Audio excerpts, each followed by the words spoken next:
నమస్కారం. సిటీ కృష్ణ తేజ వార్తలకు స్వాగతం. వార్తల్లోని ముఖ్యాంశాలను చూద్దాం. జనసేన పార్టీ నుంచి వినూత కోట బహిష్కరణ. మీడియా సమావేశంలో తిరుపతి ఎమ్మెల్యే ఆరణి శ్రీనివాసులు, జనసేన పార్టీ ఉమ్మడి జిల్లా అధ్యక్షులు హరిప్రసాద్ రెడ్డి వెల్లడి. తిరుమలలో టీటీడీ మరియు దేవాదాయ శాఖ సంయుక్త సమావేశం. సమీక్షలో వివరాలను వెల్లడించిన దేవాదాయ శాఖ మంత్రి ఆనం రామనారాయణ రెడ్డి. తొడా నిధులతో రేణిగుంటలోని జ్యోతిర్నగర్ ను అభివృద్ధి చేస్తాం. సుపరిపాలనలో తొలి అడుగు కార్యక్రమంలో శ్రీకాళహస్తి ఎమ్మెల్యే బొజ్జల వెంకట సుధీర్ రెడ్డి వెల్లడి. తిరుమల శ్రీవారిని దర్శించుకున్న పలువురు ప్రముఖులు. దర్శన ఏర్పాట్లను చేసిన టీటీడీ అధికారులు. ఇక వార్తల్లోని వివరాలను చూద్దాం. శ్రీకాళహస్తీశ్వర ఆలయంలో తెరచి వాహన సేవ నేత్రపర్వంగా నిర్వహించారు. జ్ఞానరూపిణి మంగళ స్వరూపిణి శ్రీ జ్ఞానపరశునాంబ దివ్య మంగళ స్వరూపాన్ని దర్శించుకుంటూ భక్తులు ఆధ్యాత్మిక ఆనందంతో పరవశించారు. ప్రాకారోత్సవంలో అమ్మవారికి విశేష పూజలను నిర్వహించారు. శ్రీకాళహస్తీశ్వర ఆలయంలో శుక్రవారం రాత్రి శ్రీ జ్ఞాన ప్రసూనాంబాదేవి తిరుచి వాహనంపై భక్తులకు దర్శనమిచ్చారు. ఆలయంలోని అమ్మవారి సన్నిధిలో అమ్మవారి ఉత్సవమూర్తికి విశిష్ట దివ్య అలంకారాలు చేసి తిరుచి వాహనంపై కొలువు తీర్చి ఆలయ ప్రాకారోత్సవాన్ని చేపట్టారు. మంగళ వాయిద్యాలు, భక్తుల శివనామస్మరణ నడుమ అమ్మవారి ఉత్సవమూర్తిని ఆలయ ప్రాంగణంలో అత్యంత వేడుకగా ఊరేగించారు. ఆలయ ఆవరణంలోని రాతి ధ్వజస్తంభం వద్ద అమ్మవారి ఉత్సవమూర్తికి మంగళ వాయిద్య నీరాజనాలు సమర్పించారు. అనంతరం ఊరేగింపుగా తీసుకువచ్చి అమ్మవారి సన్నిధిలో కొలువు తీర్చి ధూపదీప నైవేద్యాలు నివేదించి మహామంగళ హారతులు సమర్పించారు.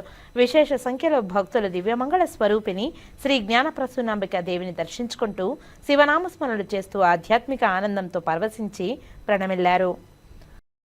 కలియుగ ప్రత్యక్ష దైవం తిరుమల శ్రీ వెంకటేశ్వర స్వామివారిని పలువురు ప్రముఖులు దర్శించుకున్నారు. ఆలయ అధికారులు దర్శన ఏర్పాట్లను చేసి ఆ శ్రీనివాసుని తీర్థ ప్రసాదాలతో పాటు శేషవస్త్రాన్ని బహుకరించారు. శుక్రవారం ఉదయం వీఐపీ విరామ సమయంలో ఏపీ హైకోర్టు న్యాయమూర్తి కృష్ణమోహన్, సంగీత గాయకుడు గజల్ శ్రీనివాస్, ఏపీ మంత్రి కొల్లు రవీంద్ర, నటుడు అశోక్ కుమార్, హీరో సంతోష్ శోభన్ వేరువేరుగా స్వామివారిని దర్శించుకుని మొక్కులు చెల్లించుకున్నారు. దర్శనానంతరం రంగనాయకుల మండపంలో వేద పండితులు వేద ఆశీర్వచనం అందించగా ఆలయ అధికారులు స్వామివారి పట్టు వస్త్రంతో సత్కరించి శ్రీవారి తీర్థ ప్రసాదాలను అందజేశారు. గత సంవత్సర కాలంగా శ్రీమద్ భగవద్గీతని 100 భాషల్లో చేయాలన్న యజ్ఞంలో భాగంగా ఈరోజు సంస్కృతం, తెలుగులో నేను పాడినటువంటి భగవద్గీతని ఈరోజు సాయంత్రం కచ్చపి కళాక్షేత్రంలో శ్రీవారికి ఇది అంకితం చేసేటువంటి కార్యక్రమం పెట్టుకున్నాం. ఈ కార్యక్రమానికి జస్టిస్ బి కృష్ణమోహన్ గారిని, అలాగే టీటీడీ బోర్డు సభ్యులందరినీ కూడా పిలిచాం. అతి త్వరలో శ్రీమద్ భగవద్గీతని 100 భాషల్లో విడుదల చేయడానికి పూర్తి సన్నాహాలు చేస్తున్నాం. ధన్యవాదాలు. తిరుమలలో టీటీడీ మరియు దేవాదాయ శాఖ సంయుక్త ఆధ్వర్యంలో సమీక్షా సమావేశాన్ని నిర్వహించారు. శనివారం సమీక్ష అనంతరం ఈ మేరకు సమావేశంలో తీసుకున్న నిర్ణయాలను మంత్రి ఆనం రామనారాయణ రెడ్డి వెల్లడించారు. ఈ సందర్భంగా ఆయన మాట్లాడుతూ టీటీడీ చైర్మన్, ఈవో, అదనపు ఈవో, దేవాదాయ శాఖ అధికారులతో కలిసి సమీక్షించామని తెలిపారు. గతంలో సీఎం చంద్రబాబు దగ్గర జరిగిన సమావేశంలో ఆలయాలకు సంబంధించిన కొన్ని సమస్యలు ముందుకు వచ్చాయని తెలిపారు. వాటిని చర్చించుకొని రండి అని సీఎం చంద్రబాబు ఆదేశించారని తెలిపారు. దేవాదాయ శాఖ చట్టం ప్రకారం 9% కామన్ గుడ్ ఫండ్ టీటీడీ నుంచి తీసుకోవాల్సిన నిబంధనలు ఉన్నాయని, గతంలో 5% ఉన్నా దానిని 9%కు పెంచామని తెలిపారు. రాష్ట్రంలో ఉన్న అర్చక నిరుద్యోగులుగా ఉన్న అర్చక స్వాములకు భృతి ఇవ్వాలని మేనిఫెస్టోలో ఉందని, ఈ మేరకు రాష్ట్రంలో 590 వేద పండితులు రాష్ట్రంలో నిరుద్యోగులుగా ఉన్నారని తెలిపారు. వారికి 3,000 రూపాయలు ఇవ్వాలని నిర్ణయించామని తెలిపారు. శ్రీవాణి ట్రస్ట్ ద్వారా రాష్ట్రంలోని పునర్నిర్మాణంలో ఉన్న ఆలయాలకు 147 కోట్లు విడుదల కాగా అవి నిలిచిపోయాయని తెలిపారు. శ్రీవాణి ట్రస్ట్ ద్వారా మరో 11 కోట్ల నిధులు మిగతా ఆలయాలకు రావాల్సి ఉందని తెలియజేశారు. వీటన్నిటిని చర్చించి నిర్ణయం తీసుకున్నామని బోర్డు అధికారులు తెలిపారని తెలిపారు. విజయవాడ దుర్గగుడికి వెళ్లేందుకు మరో రోడ్డు మార్గం వేసేందుకు టీటీడీ సహకారం కావాలని తెలిపారు. టీటీడీలో అన్యమతస్థులు ఉండేది వాస్తవమని, కేంద్ర మంత్రి బండి సంజయ్ టీటీడీలో పనిచేస్తున్న 1000 మంది అన్యమతస్థులు ఉన్నారన్న దానిపై విచారణ కొనసాగుతుందని స్పష్టం చేశారు. టీటీడీ కాలేజీ పాఠశాలల్లో ఉన్న 192 పోస్టులను ఒప్పంద లెక్చరర్లతో భర్తీ చేసేందుకు చర్చించామని తెలియజేశారు.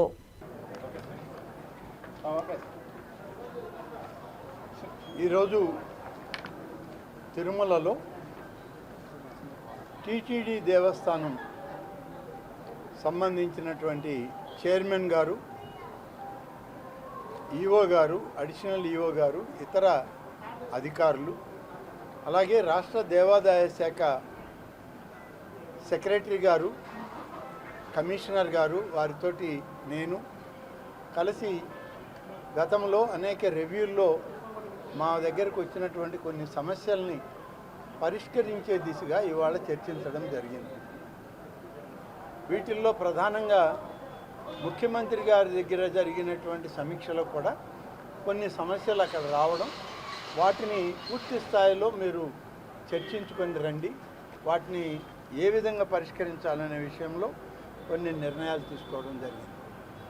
మామూలుగా ఇవాళ జరిగినటువంటి దీనిలో రాష్ట్ర దేవాదాయ శాఖ చట్టం ప్రకారం ఆలయాల్లో వచ్చినటువంటి ఆదాయంలో ఇప్పుడున్నటువంటి విధానంలో 9% రాష్ట్ర ప్రభుత్వానికి దేవాదాయ శాఖకి కమిషనర్ ఎండోమెంట్స్ అకౌంట్కి జమ చేయాల్సిన అవసరం ఉంది. కానీ ఇది తిరుమల తిరుపతి దేవస్థానం ఒక ప్రత్యేకమైన ప్రతిపత్తి కలిగిన దేవస్థానం ఆర్గనైజేషన్ కింద దీనికి గతంలో చంద్రబాబు నాయుడు గారు ముఖ్యమంత్రిగా ఉన్నప్పుడు ఇందులో 40 కోట్ల రూపాయలు దేవాదాయ శాఖకి ఇవ్వాలని ఒక నిబంధన ఆనాడు పెట్టుకోవడం జరిగింది. అదేవిధంగా ఇప్పుడు కూడా ఇస్తూ వచ్చారు. అయితే అన్ని ఆలయాల్లో 5% నుంచి 9% పెంచడం జరిగింది ప్రభుత్వం. ప్రత్యేకంగా ఇవాళ టీటీడీ యొక్క పరిస్థితి ఏంటి అని చెప్పి ఇక్కడ చర్చించాం. చైర్మన్ గారు, ఈవో గారు, మేము అందరం కూడా ఆలోచన చేసి దీన్ని గౌరవ ముఖ్యమంత్రి గారి ముందు చెప్పి ముఖ్యమంత్రి గారి అనుమతితో ఏ నిర్ణయాన్ని తీసుకోమంటే అది తీసుకోవాలనేటువంటిది ఇవాళ మేము ఒక ఆలోచన చేయడం జరిగింది. అలాగే వేద పండితుల యొక్క నిరుద్యోగ భృతి సంభావన కింద రాష్ట్ర ప్రభుత్వం ఇటీవలే ఒక జీవో విడుదల చేసింది. ముఖ్యమంత్రి గారు గడిచిన ఎన్నికల్లో ఇచ్చినటువంటి ఎన్నికల మేనిఫెస్టోలో వేద పండితులు ఎవరైతే నిరుద్యోగులుగా ఉన్నారో వాళ్ళకి 3,000 రూపాయలు ఇవ్వాలని, అది ఈ రాష్ట్రంలో దేవాదాయ శాఖ నుంచి ఇవ్వడం, ఆ ఇచ్చే సందర్భంలో టీటీడీ యొక్క అవసరాలు పొంది టీటీడీ వాళ్ళతో కూడా కలిసి నిర్ణయం తీసుకోమని చెప్పారు. 600 మంది అంటే దాదాపుగా 599 మంది ఇవాళ వేద పండితులు నిరుద్యోగులుగా రాష్ట్రంలో ఉన్నారనేది మాకు వచ్చిన అప్లికేషన్లు, మాకున్నటువంటి సమాచారం. దానికి 3,000 రూపాయలు ఇవ్వడానికి ఇప్పటికే ప్రభుత్వం నిర్ణయం తీసుకుంది. దేవాదాయ శాఖ నుంచి ఆ నిధులు కూడా ప్రతి నెల విడుదల చేస్తున్నాం. పోయిన 2 మాసాల క్రితం ముఖ్యమంత్రి చంద్రబాబు నాయుడు గారి యొక్క జన్మదినాన్ని పురస్కరించుకొని అక్కడ జరిగినటువంటి ఒక పూజా హోమం కార్యక్రమంలో, యాగంలో ఈ యొక్క నిరుద్యోగ వృత్తిని కూడా ప్రారంభించడం కూడా జరిగింది. దాని విషయం కూడా ఇక్కడ ప్రస్తావన వచ్చినప్పుడు టీటీడీ నుంచి కూడా వేద పండితులకి ఈ విధంగా ఇస్తూ ఉన్నాం. వాటిని ఏ విధంగా సమన్వయం చేయాలనేది మేము ఇద్దరు అధికారులకి అప్పచెప్పడం జరిగింది. దీనితో పాటు ఈరోజు కొంతమంది గతంలో తిరుమలలో ఉన్నటువంటి కుటుంబాలను ఇక్కడ నుంచి తిరుపతికి తరలించినటువంటి సందర్భంలో వాళ్ళకి కొంతమందికి ఇక్కడ అవకాశాలు, ఉద్యోగ అవకాశాలు, అలాగే క్రింద వాళ్ళకి ఇళ్ల నిర్మాణానికి స్థలాలు ఇవన్నీ కూడా ఇవ్వడం జరిగింది. ఆ ఇచ్చిన సందర్భంలో ఒక 139 కుటుంబాల వాళ్ళు, అంటే ఆ కుటుంబాల వారసులు మాకు కూడా ఇవ్వాలి అని చెప్పి ఇది గడిచిన 10 సంవత్సరాలుగా నడుస్తూనే ఉంది, నలుగుతూనే ఉంది ఈ టీటీడీ వ్యవస్థలో. అది కోర్టులకు వెళ్ళారు, ప్రభుత్వాల దగ్గరకు వచ్చారు. ఒక ప్రభుత్వం ఇవ్వాల్సి వస్తే ఇవ్వండి అన్నారు, మరొక ప్రభుత్వం వచ్చి కోర్టు నిర్ణయాలని తీసుకోండి అన్నారు. ఈరోజు దాని మీద క్షుణ్ణంగా చర్చించడం జరిగింది. టీటీడీ బోర్డులో చైర్మన్ గారిని, ఈఓ గారిని మేము కోరింది ఏంటంటే ఈ 139 మంది డిస్ప్లేస్డ్ ఎవరైతే ఇక్కడ నుంచి స్థానం కోల్పోయిన వాళ్ళు ఉన్నారో వాళ్ళందరూ కూడా వారి వారసులైనప్పటికీ వాళ్ళకి ఇవ్వడానికి అవకాశం ఉంటే మీ ప్రతిపాదన ప్రభుత్వానికి పంపండి, ప్రభుత్వంలో దాని గురించి మేము ఆలోచన చేస్తామని చెప్పి ప్రభుత్వానికి పంపమని కోరాం. ఇది కాకుండా 22 సంవత్సరాల నుంచి కాలేజీ లెక్చరర్లుగా పోస్ట్ గ్రాడ్యుయేషన్, డాక్టరేట్లు చేసినటువంటి వాళ్ళు ఇంకా ఉన్నారు. వీళ్ళందరికీ ఇవాళ 192 వేకెన్సీలు ఉన్నాయి మన దగ్గర టీటీడీ పాలక వర్గంలో ఉన్న స్కూల్స్లో కాలేజెస్లో ఈ 192 వేకెన్సీస్లో దాదాపుగా 116 మంది ఇప్పుడు పనిచేస్తూ ఉన్నారు. ఈ పనిచేసిన వాళ్ళకు కూడా ఎలిజిబిలిటీస్ ఉన్నాయి. ఇప్పుడు ఎవరైతే రెగ్యులరైజ్ చేయమంటున్నారో వాళ్ళకు కూడా వాళ్ళకి అర్హతలు ఉన్నాయి, కానీ ప్రభుత్వ రూల్స్ పర్మిట్ చేయడం లేదు. ఈ విషయాన్ని ఈవో గారు ప్రభుత్వ దృష్టికి తేవడం జరిగింది. ఆ రూల్స్ విషయంలో ఏమైనా అమెండ్ చేయగలమా అనేటువంటి విషయం అది ఎక్కడికిక్కడ మేము చెప్పేది కాదు, అది ప్రభుత్వ దృష్టికి రావాలి. లా డిపార్ట్మెంట్ దాన్ని కన్సిడర్ చేయాలి. తర్వాత క్యాబినెట్కి పోవాల్సిన విషయం కాబట్టి ముఖ్యమంత్రి గారి దగ్గర పెట్టి ఆ లెక్చరర్స్ విషయం కానీ ఇక్కడ మరీ ఇంకా ఎక్కువ మంది ఇబ్బంది పడేది ఏంటంటే డ్రైవర్స్. టీటీడీలో డ్రైవర్లుగా ఉన్నటువంటి ఆ యొక్క విభాగం వాళ్ళు కూడా ఈ రెగ్యులరైజేషన్ ఆల్మోస్ట్ మేము రిటైర్ స్టేజ్కి వచ్చాం, మాకు రెగ్యులరైజేషన్లో వీటిల్లో మాకు సహాయం చేయండి అని అడిగారు. అవి కూడా పరిశీలన చేసాం. ఇవన్నీ కూడా ఏ డిపార్ట్మెంట్కి ఆ డిపార్ట్మెంట్ సబ్జెక్ట్ వైజ్ ఫైల్స్ ప్రభుత్వానికి పంపమని చెప్పి ఈవో గారిని చైర్మన్ గారిని బోర్డులో పెట్టి పంపండి, దీని మీద ప్రభుత్వం ఒక నిర్ణయం తీసుకుంటుంది అని చెప్పడం జరిగింది. త్వరలోనే ఆ నిర్ణయాలని వాళ్ళ ఫైల్స్ పంపిస్తామని కూడా చెప్పారు. దీనితో పాటు శ్రీవాణి విభాగానికి సంబంధించినటువంటి ఈ రాష్ట్రంలో ఆలయాల నిర్మాణం జరుగుతూ ఉంది. ఆ ఆలయాల నిర్మాణానికి సంబంధించినటువంటి దాదాపు 147 కోట్ల రూపాయల నిధులు ఇక్కడి నుంచి విడుదల కాక ఆలయాలు నిలిచిపోయి ఉన్నాయి. అయితే ఇవాళ టీటీడీ అధికారులు చెప్పింది ఏంటంటే మేము 107 కోట్ల రూపాయల నిధులు గతంలో విడుదల చేశాం, దానికి యూసీలు పంపలేదు కాబట్టి ఈ డబ్బు మేము పంపించలేకపోయామన్నారు. ఆ యూసీలు వెంటనే మేము 107 కోట్ల రూపాయలు యూసీ అయితే పంపాము. అయితే వాళ్ళు అడిగేది ఏంటంటే ప్రతి దేవాలయానికి సంబంధించినటువంటి ఆ డబ్బు ఎంత వాడారో అది పంపమన్నారు. అది పంపిస్తామన్నాం. అది పంపించే ముందే ఈ 147 కోట్ల రూపాయలు కూడా శ్రీవాణి ఆలయాలకి డబ్బు విడుదల చేస్తామని చెప్పి చెప్పడం జరిగింది. మరొక 11 కోట్ల రూపాయలు నిధులు శ్రీవాణి ఆలయాలకు సంబంధించిన నిధులు వేరొక కేటగిరీలో రావాల్సింది ఉంది, అది కూడా విడుదల చేస్తాం. దానికి కూడా మాకు ఇప్పటికే మాకు యూసీలు వచ్చినాయి కాబట్టి విడుదల చేస్తామని దేవాదాయ శాఖకి చెప్పడం జరిగింది. వీటితో పాటు ఇవాళ డేటా ఎంట్రీ ఆపరేటర్ల విషయం ఇవన్నీ కూడా పరిశీలించడం జరిగింది. వీటితో పాటు శ్రీవాణి ఆలయాలని ఏవైతే దళిత గిరిజన కాలనీల్లో గిరిజన ప్రాంతాల్లో ఇవాళ మత మార్పిళ్ళకి ఎక్కువ అవకాశాలు ఉన్నటువంటి ప్రాంతాల్లో హిందూ ఆలయాలు లేక బాధపడుతున్నటువంటి వాళ్ళకి శ్రీవాణి ఆలయాలను గతంలో ప్రారంభించారు. ఇవాళ ధరలు పెరిగాయి. అప్పుడు తీసుకున్న నిర్ణయం ఆ డిజైన్ ప్రకారం ఆలయాలు పూర్తి కావట్లేదు. 10 లక్షల రూపాయలు ఆలయానికి ఇస్తే అది 12, 13, 15 లక్షల రూపాయలు అయిపోతుంది. అందుకని దీన్ని రీడిజైన్ చేయాలని గౌరవ ముఖ్యమంత్రి గారు మాకు ఆదేశాలు ఇస్తే 10, 15, 20 లక్షల వరకు 3 డిజైన్లు తయారు చేసి మేము టీటీడీ అధికార యంత్రాంగానికి ఇచ్చాం. వాళ్ళ చీఫ్ ఇంజనీర్లు కూడా పరిశీలిస్తున్నారు. దాన్ని అంతా కూడా చూసి రెజల్యూషన్ పాస్ చేసి క్లియర్ చేస్తే శ్రీవాణి ఆలయాల్ని ఏవైతే దళిత వాడల్లో గిరిజన వాడల్లో గ్రామీణ ప్రాంతాల్లో మరీ ముఖ్యంగా ఏజెన్సీ ప్రాంతాల్లో అవసరమైన మేరకు ఈ ఆలయాలని కట్టాలి అనేటువంటి దానిలో టీటీడీ అధికారులు కూడా సమన్వయంతో పనిచేస్తామని చెప్పారు. చైర్మన్ గారు కూడా మేము తప్పకుండా ఈ మార్పు చేసి దీనికి ఆమోదం తెలుపుతామని వారు చెప్పడం జరిగింది.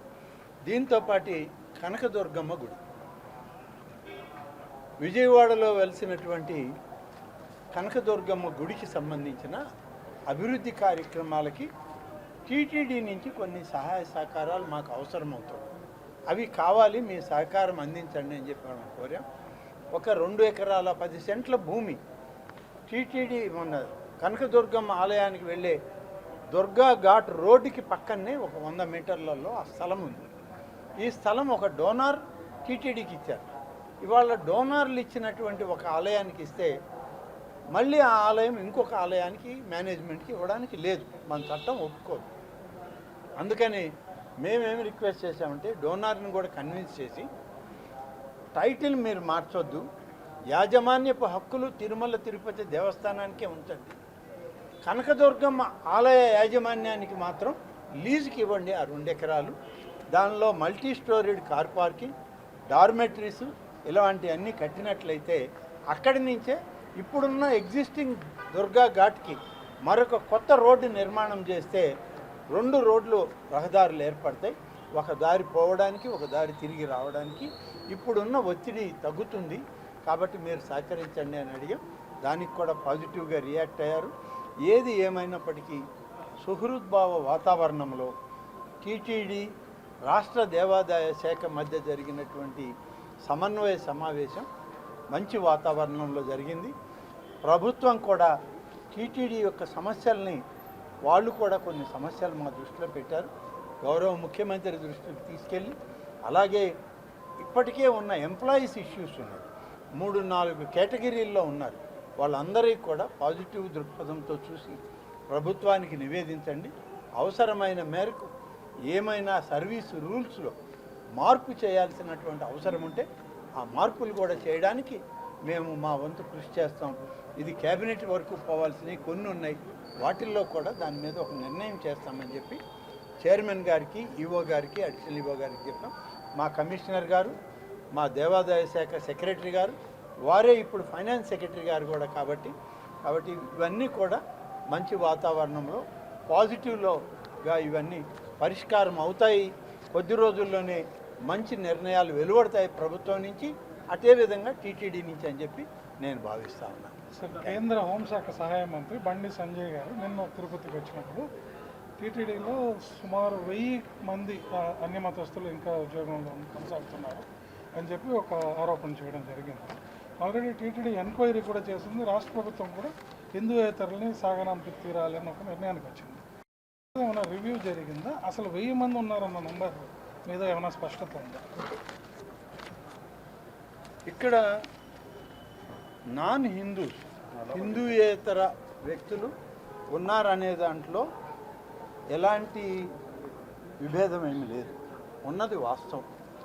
అయితే గతంలో అనేక సందర్భాల్లో ఆలయాల వరకు దాన్ని పరిమితం చేసి కాలేజెస్లో, స్కూల్స్లో, అడ్మినిస్ట్రేటివ్ విభాగాల్లో నాన్ హిందూస్ని కూడా తీసుకున్న సందర్భాలు ఉన్నాయి.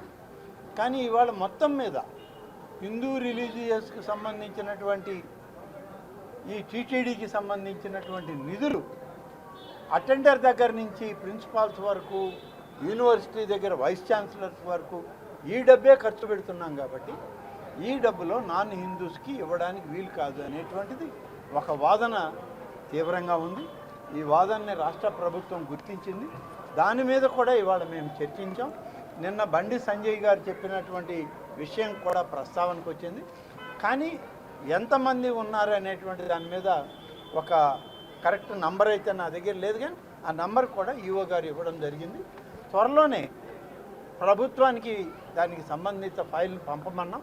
ప్రభుత్వంలో ఒక నిర్ణయం తీసుకొని ఇతర విభాగాలకి వాళ్ళని ఏ విధంగా మార్పు చేయగలమనేటువంటిది ప్రభుత్వంలో ఒక ఉద్యోగిని ఒక సంస్థలో నియమించిన తర్వాత మరొక సంస్థకో మరొక వ్యవస్థకో పంపాలి అని అంటే సర్వీస్ రూల్స్ ఉన్నాయి, జిఏడి అడ్మినిస్ట్రేషన్ ఉంది, లా డిపార్ట్మెంట్స్ ఉన్నాయి.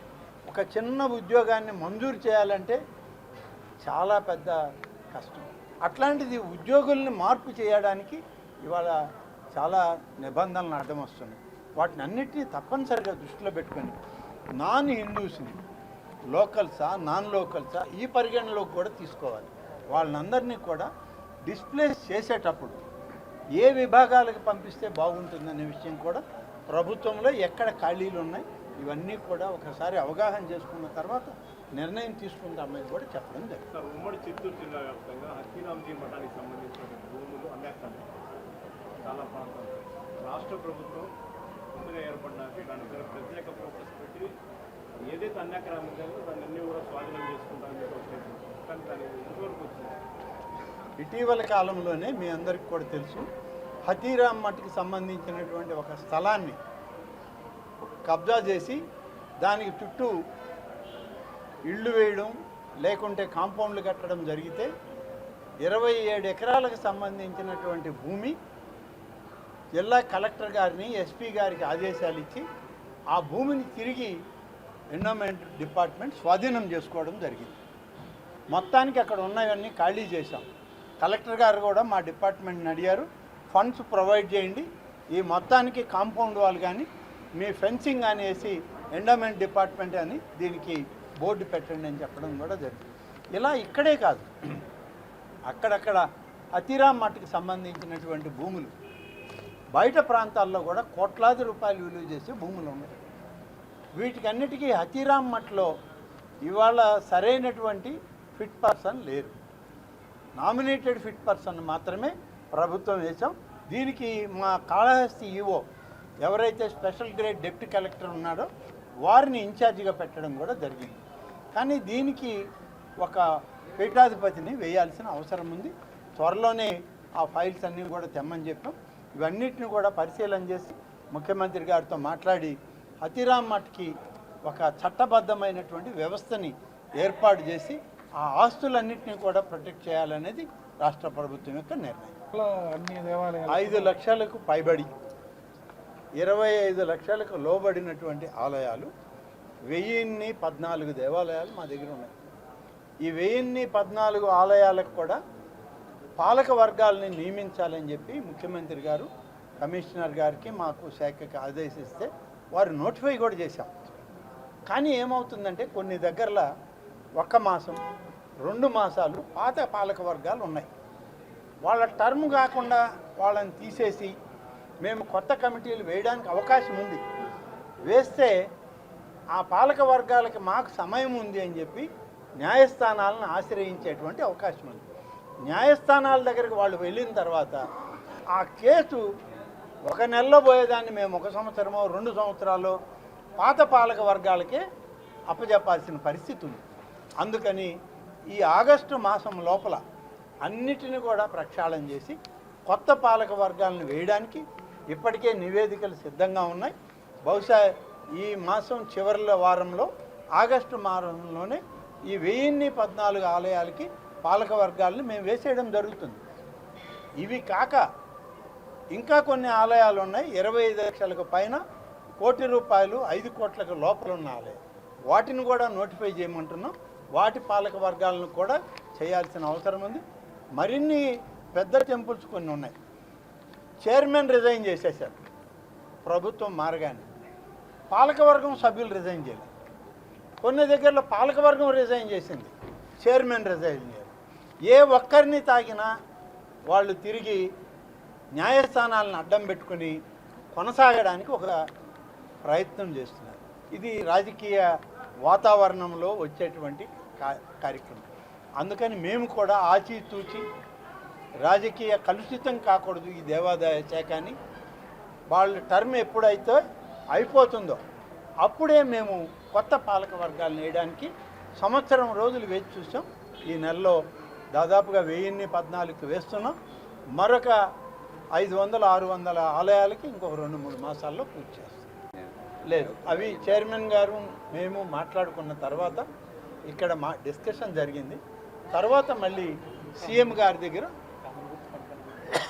అదే వాళ్ళు అడిగేది, సీఎం గారి దగ్గరికి వెళ్ళాక ఈ 40 కోట్ల రూపాయలని ఏ విధంగా ఇంతకు ముందులాగా కన్సాలిడేటెడ్గా ఒక ఫిగర్ పెడదామా, లేకుంటే అవుట్ ఆఫ్ వీళ్ళ రెవెన్యూ జనరేషన్ నుంచి 9% తీసుకోవడమా, ఇది అనేది సీఎం గారి దగ్గర నిర్ణయించాల్సిన అవసరం.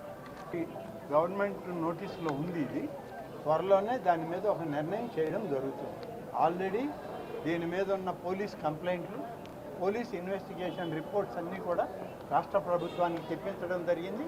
దాని మీద విజిలెన్స్ డిపార్ట్మెంట్ ద్వారా కూడా పూర్తి నివేదిక అంటే విజిలెన్స్, టీటీడీ విజిలెన్స్. శ్రీకాళహస్తీశ్వర ఆలయంలో శనివారం శనీశ్వర అభిషేకం శాస్త్రయుక్తంగా నిర్వహించారు. అధిక సంఖ్యలో భక్తులు శనీశ్వర అభిషేక సేవలో పాల్గొని శనీశ్వర స్వామి అనుగ్రహం కోసం ప్రార్థించి మొక్కులు చెల్లించుకున్నారు.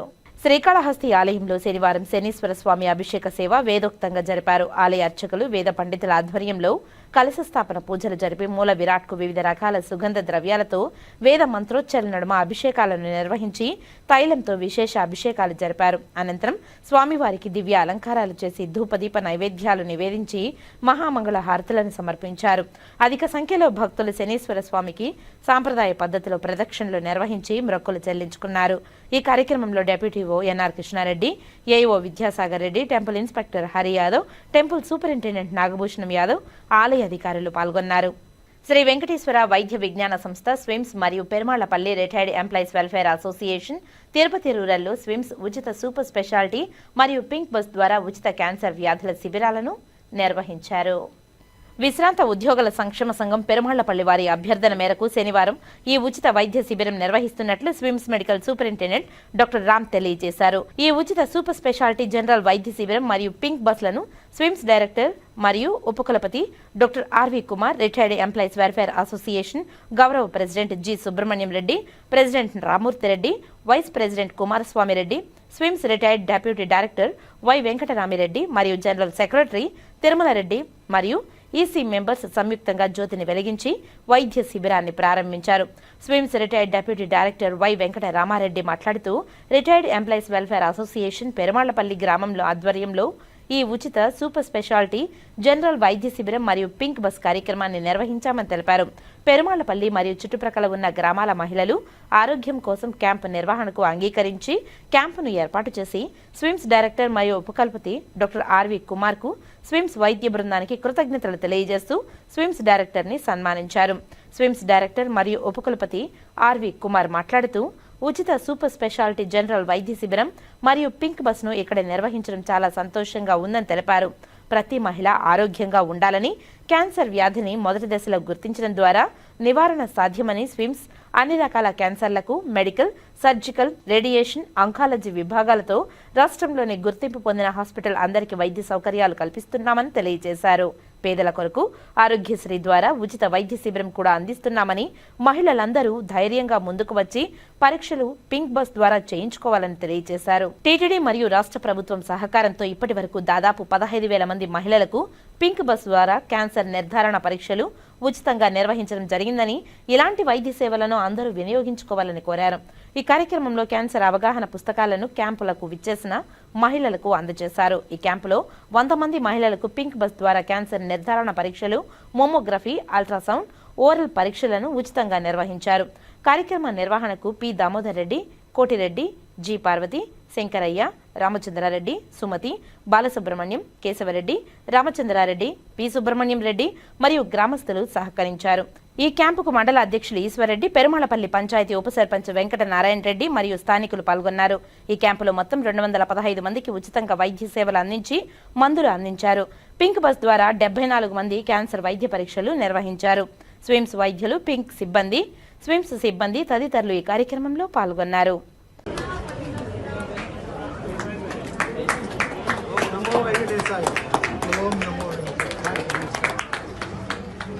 ఈ కార్యక్రమాన్ని ఇంత విజయవంతం కావడానికి మాకు చేయూతనిచ్చిన స్విమ్స్ డైరెక్టర్ గారికి శతకోటి వందనాలు తెలియజేస్తున్నాము. అంతేకాకుండా ప్రతి ఒక్క సభ్యుడు, ప్రతి ఒక్క గ్రామస్తులు మాకు సహకరించారు. అంతేకాకుండా ప్రతి ఒక్క స్త్రీమూర్తి ఇక్కడికి వచ్చి సహకారం అందిస్తూ ఈ క్యాంపులకు ముందుకు వస్తున్నారు. కమిటీ కూడా ముఖ్యంగా మన రిటైర్డ్ ఎంప్లాయీస్ అసోసియేషన్ కమిటీ సభ్యులు ఆదేశాలు కృషి చేశారు. వారందరికీ మన స్విమ్స్ డైరెక్టర్ గారి ఆశీస్సులు అందజేయాలని, వారి యొక్క సదా ఆశీస్సులు మనపై ఉండాలని వెంకటేశ్వర స్వామిని కోరుకుంటూ నమస్కారం తెలియజేస్తున్నాం. టిఫిన్ భోజనం పోయే చేత మనకు ముఖ్యంగా దామోదర్ రెడ్డి గారు అందరికీ ఈరోజు మన యొక్క అన్నప్రసాదాన్ని వితరణ చేశారు. ఆయనకు అందరి తరఫున కృతజ్ఞతలు తెలియజేస్తున్నాము. కృతజ్ఞతగా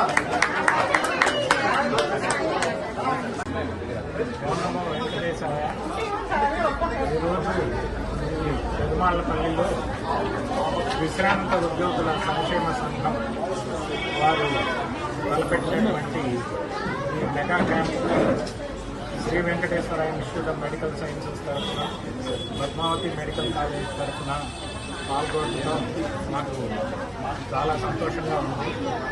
ఇక్కడ పింక్ బస్ ద్వారా క్యాన్సర్ స్క్రీనింగ్ అంటే స్త్రీల రొమ్ము క్యాన్సర్ కానీ, గర్భాశయ క్యాన్సర్ కానీ, నోట్లో వచ్చేటువంటి క్యాన్సర్లకు కానీ స్క్రీనింగ్ అనేది నిర్వహించడం జరుగుతుంది. అలాగే మిగతా స్పెషాలిటీస్ కళ్ళు, చెవి, ముక్కు, కార్డియాలజీ, ఈ రెస్పిరేటరీ డిసీజెస్ ఇవన్నీ కూడా ఇక్కడ డాక్టర్లు వచ్చి ఓపీడీ నిర్వహిస్తూ ఉన్నారు. ఈ సౌకర్యాన్ని పెరుమాళ్ళపల్లి గ్రామస్తులందరూ కూడా సద్వినియోగం చేసుకోవాలని కోరుకుంటున్నాం. ఇప్పటికీ పింక్ బస్ ద్వారా దాదాపు 600 క్యాంపులు నిర్వహించి దాదాపు 34,000 మందికి క్యాన్సర్ స్క్రీనింగ్ అనేది చేయడం జరిగింది. దాదాపు 3,000 మంది దాకా గుర్తించి క్యాన్సర్ ఉన్న వాళ్లకు స్విమ్స్లో radiation oncology, surgical oncology, medical oncology ద్వారా ట్రీట్మెంట్ కూడా అందించడం జరిగింది. అందువల్ల క్యాన్సర్ ఉంటుందేమో అనే భయం పెట్టుకోకుండా, మొహమాట పెట్టుకోకుండా అందరూ స్క్రీనింగ్ చేయించుకొని ఏదన్నా ఇబ్బంది ఉంటే Sri Venkateswara institute of Medical సైన్స్లో వాళ్ళకు పూర్తి ట్రీట్మెంట్ ఇవ్వబడుతుంది.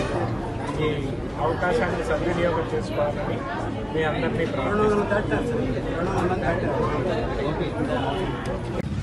శిబిరం నిర్వహించడమే కాకుండా ఈ మెగా మెడికల్ క్యాంప్ కూడా నిర్వహిస్తున్నాం.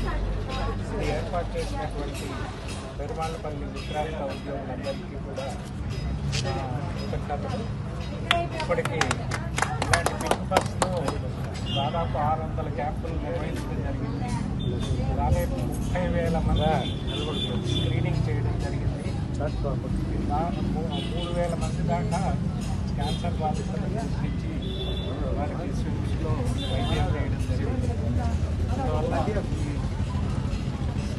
సదవకాశాన్ని పెరుమాళ్ళపల్లిలో ప్రజలందరూ కూడా సద్వినియోగం చేసుకోవాలని మా స్విమ్స్ టీం అందరూ కృషి చేసిన స్విమ్స్ డైరెక్టర్ గారికి, వారి డాక్టర్ల బృందానికి మరియు పారామెడికల్ సిబ్బందికి ప్రతి ఒక్కరికి పేరు పెడుతున్న కృతజ్ఞతలు తెలియజేస్తున్నాం. ఈ క్యాంపు ఒక గొప్ప సదవకాశంగా భావించాలి. ఎందుకంటే ప్రతి ఒక్క ఎంప్లాయీకి, ప్రతి ఒక్క ఉద్యోగికి కాకుండా వారి కుటుంబ సభ్యులు కూడా దీంట్లో బెనిఫిట్ అవుతారు.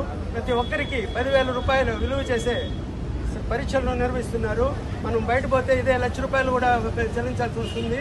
అటువంటిది స్విమ్స్ డైరెక్టర్ దాతృత్వంతో ఇంతటి గొప్ప కార్యక్రమాన్ని ఇంత గొప్పగా విజయవంతంగానే సహకరించిన ప్రతి ఒక్క ఉద్యోగికి, స్విమ్స్ ఉద్యోగస్తులందరికీ, డాక్టర్లకు, పారామెడికల్ సిబ్బందికి, ప్రతి చిన్న ఉద్యోగికి కృతజ్ఞతలు తెలియజేస్తున్నాం. ఇటువంటి కార్యక్రమాలు మళ్ళీ ఎన్నో రాష్ట్రంలో సార్లు నిర్వహించాలని కోరుతున్నాం. వెంకటేశ్వర స్వామిని కోరుతున్నాం. తొడహా నిధులతో జ్యోతి నగర్ను మరింత అభివృద్ధి చేస్తామని శ్రీకాళహస్తి నియోజకవర్గం ఎమ్మెల్యే బొజ్జల వెంకట సుధీర్ రెడ్డి అన్నారు. శుక్రవారం సుపరిపాలనలో తొలి అడుగు కార్యక్రమంలో భాగంగా రేణిగుంట గ్రామ పంచాయతీలోని జ్యోతినగర్కు వచ్చేసిన ఎమ్మెల్యే బొజ్జల వెంకట సుధీర్ రెడ్డికి టీడీపీ పట్టణ అధ్యక్షుడు మహబూబ్ బాషా శాలువతో సన్మానించి ఘనంగా స్వాగతం పలికారు.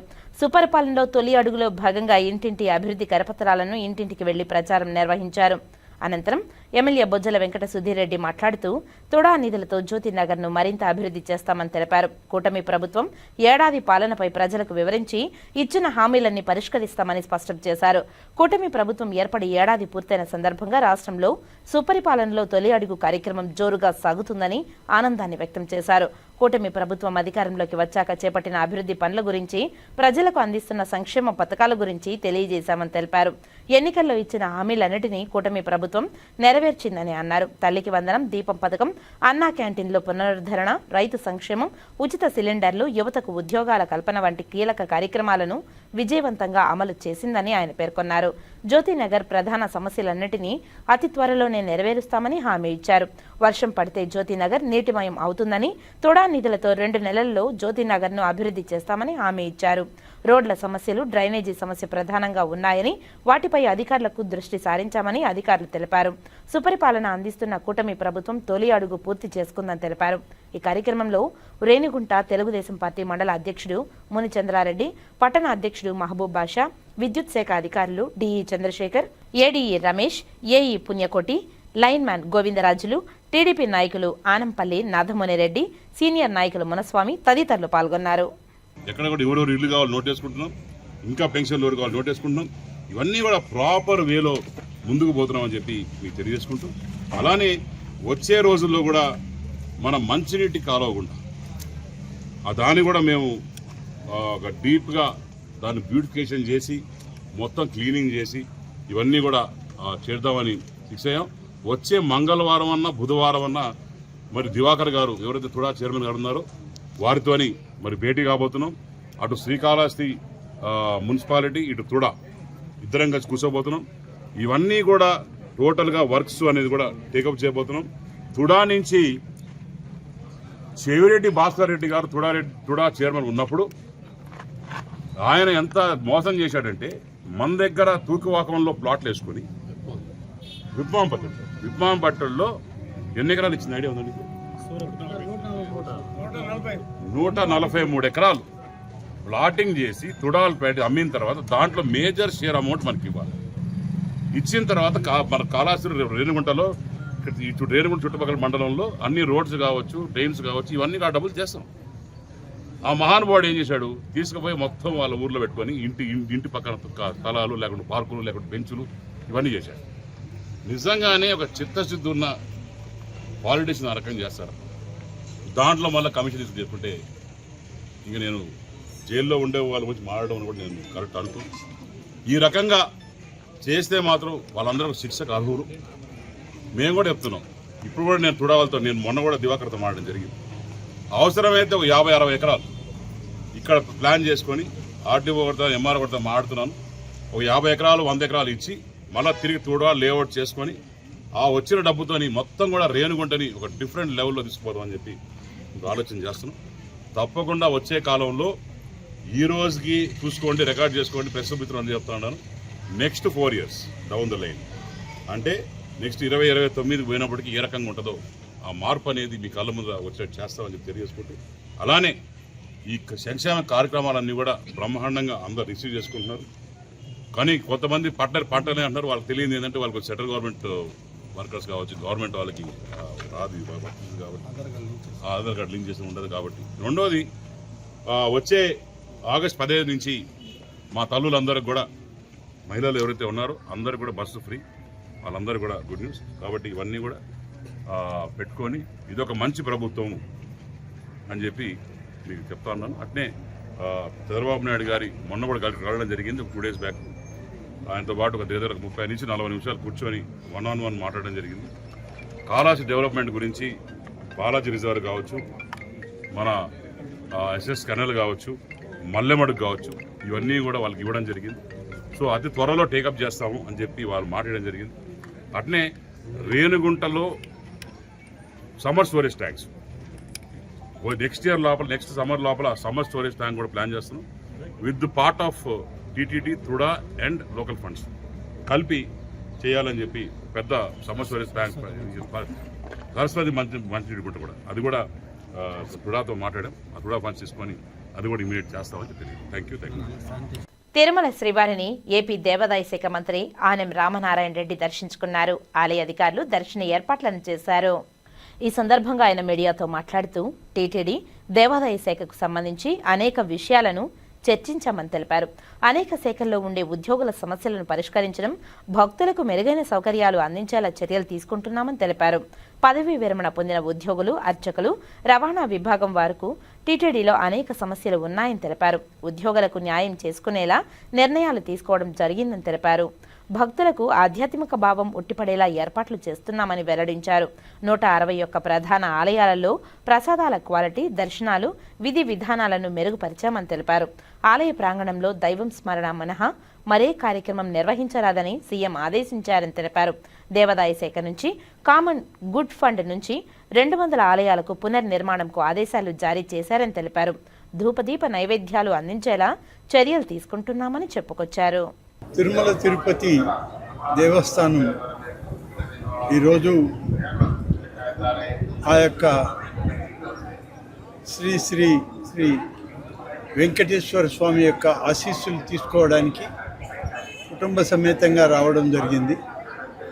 అలాగే అనేక మంది పెద్దలు ఈరోజు ఆలయంలో టీటీడీ బోర్డు చైర్మన్ గారు, అడిషనల్ ఈఓ గారు, ఇతర బోర్డు మెంబర్లు అందరితో కూడా కలవడం జరిగింది. స్వామివారి ఆశీస్సులు తీసుకొని ఈరోజు ముఖ్యంగా తిరుమలకి రావడానికి కారణం రాష్ట్ర ప్రభుత్వం నుంచి దేవాదాయ శాఖ మంత్రిగా ఈ యొక్క తిరుమల తిరుపతి దేవస్థానం యొక్క చైర్మన్ గారు, ఈఓ గారు, అడిషనల్ ఈఓ గారు, అలాగే ఇతర అధికార యంత్రాంగంతో దేవాదాయ శాఖ కమిషనర్ గారు, సెక్రటరీ గారు అందరం కలిసి కొన్ని విషయాలపైన నిర్ణయాలు తీసుకోవాల్సి ఉంది. ఇవి గతంలో ఎండోమెంట్ డిపార్ట్మెంట్కి సంబంధించి, టీటీడీకి సంబంధించి జరిగినటువంటి ముఖ్యమంత్రి గారి దగ్గర సమీక్షలో కొన్ని విషయాల ప్రస్తావనకు వచ్చినప్పుడు సమిష్టిగా రాష్ట్ర ప్రభుత్వం, తిరుమల తిరుపతి దేవస్థానం యాజమాన్యం అందరూ కలిసి ఈ యొక్క నిర్ణయాలని ప్రభుత్వ దృష్టికి, ముఖ్యమంత్రి గారి దృష్టికి తీసుకురావాలని గౌరవ ముఖ్యమంత్రి చంద్రబాబు నాయుడు గారి ఆదేశం. వారి ఆదేశానుసారం తొలి సమావేశం ఇవాళ ఏర్పాటు చేసుకున్నాం.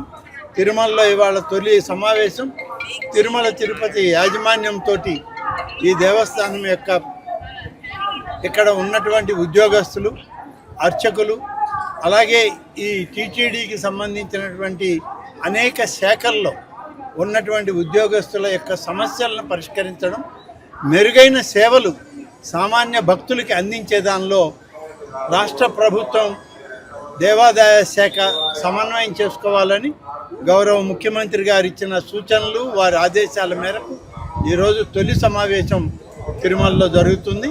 తప్పనిసరిగా వీటన్నిటికీ ఒక మంచి పరిష్కారం ఈ యొక్క ఆలయ సంబంధించినటువంటి ఉద్యోగులకు లేదా రిటైర్ అయినటువంటి ఉద్యోగులకు, ఇప్పుడు పనిచేస్తున్నటువంటి ట్రాన్స్పోర్టు, లెక్చరర్లు, అర్చకులు, ఇలాంటి అనేక సమస్యలు ఉన్నాయి ఇక్కడ.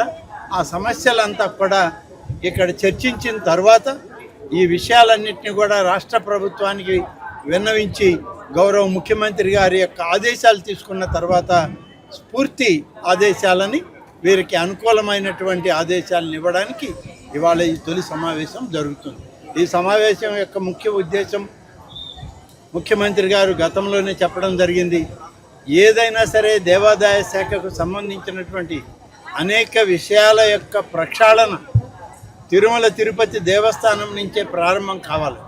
ఆ విధంగానే ఇవాళ సీఎం గారి ఆదేశాల మేరకు ఇక్కడికి వచ్చాం.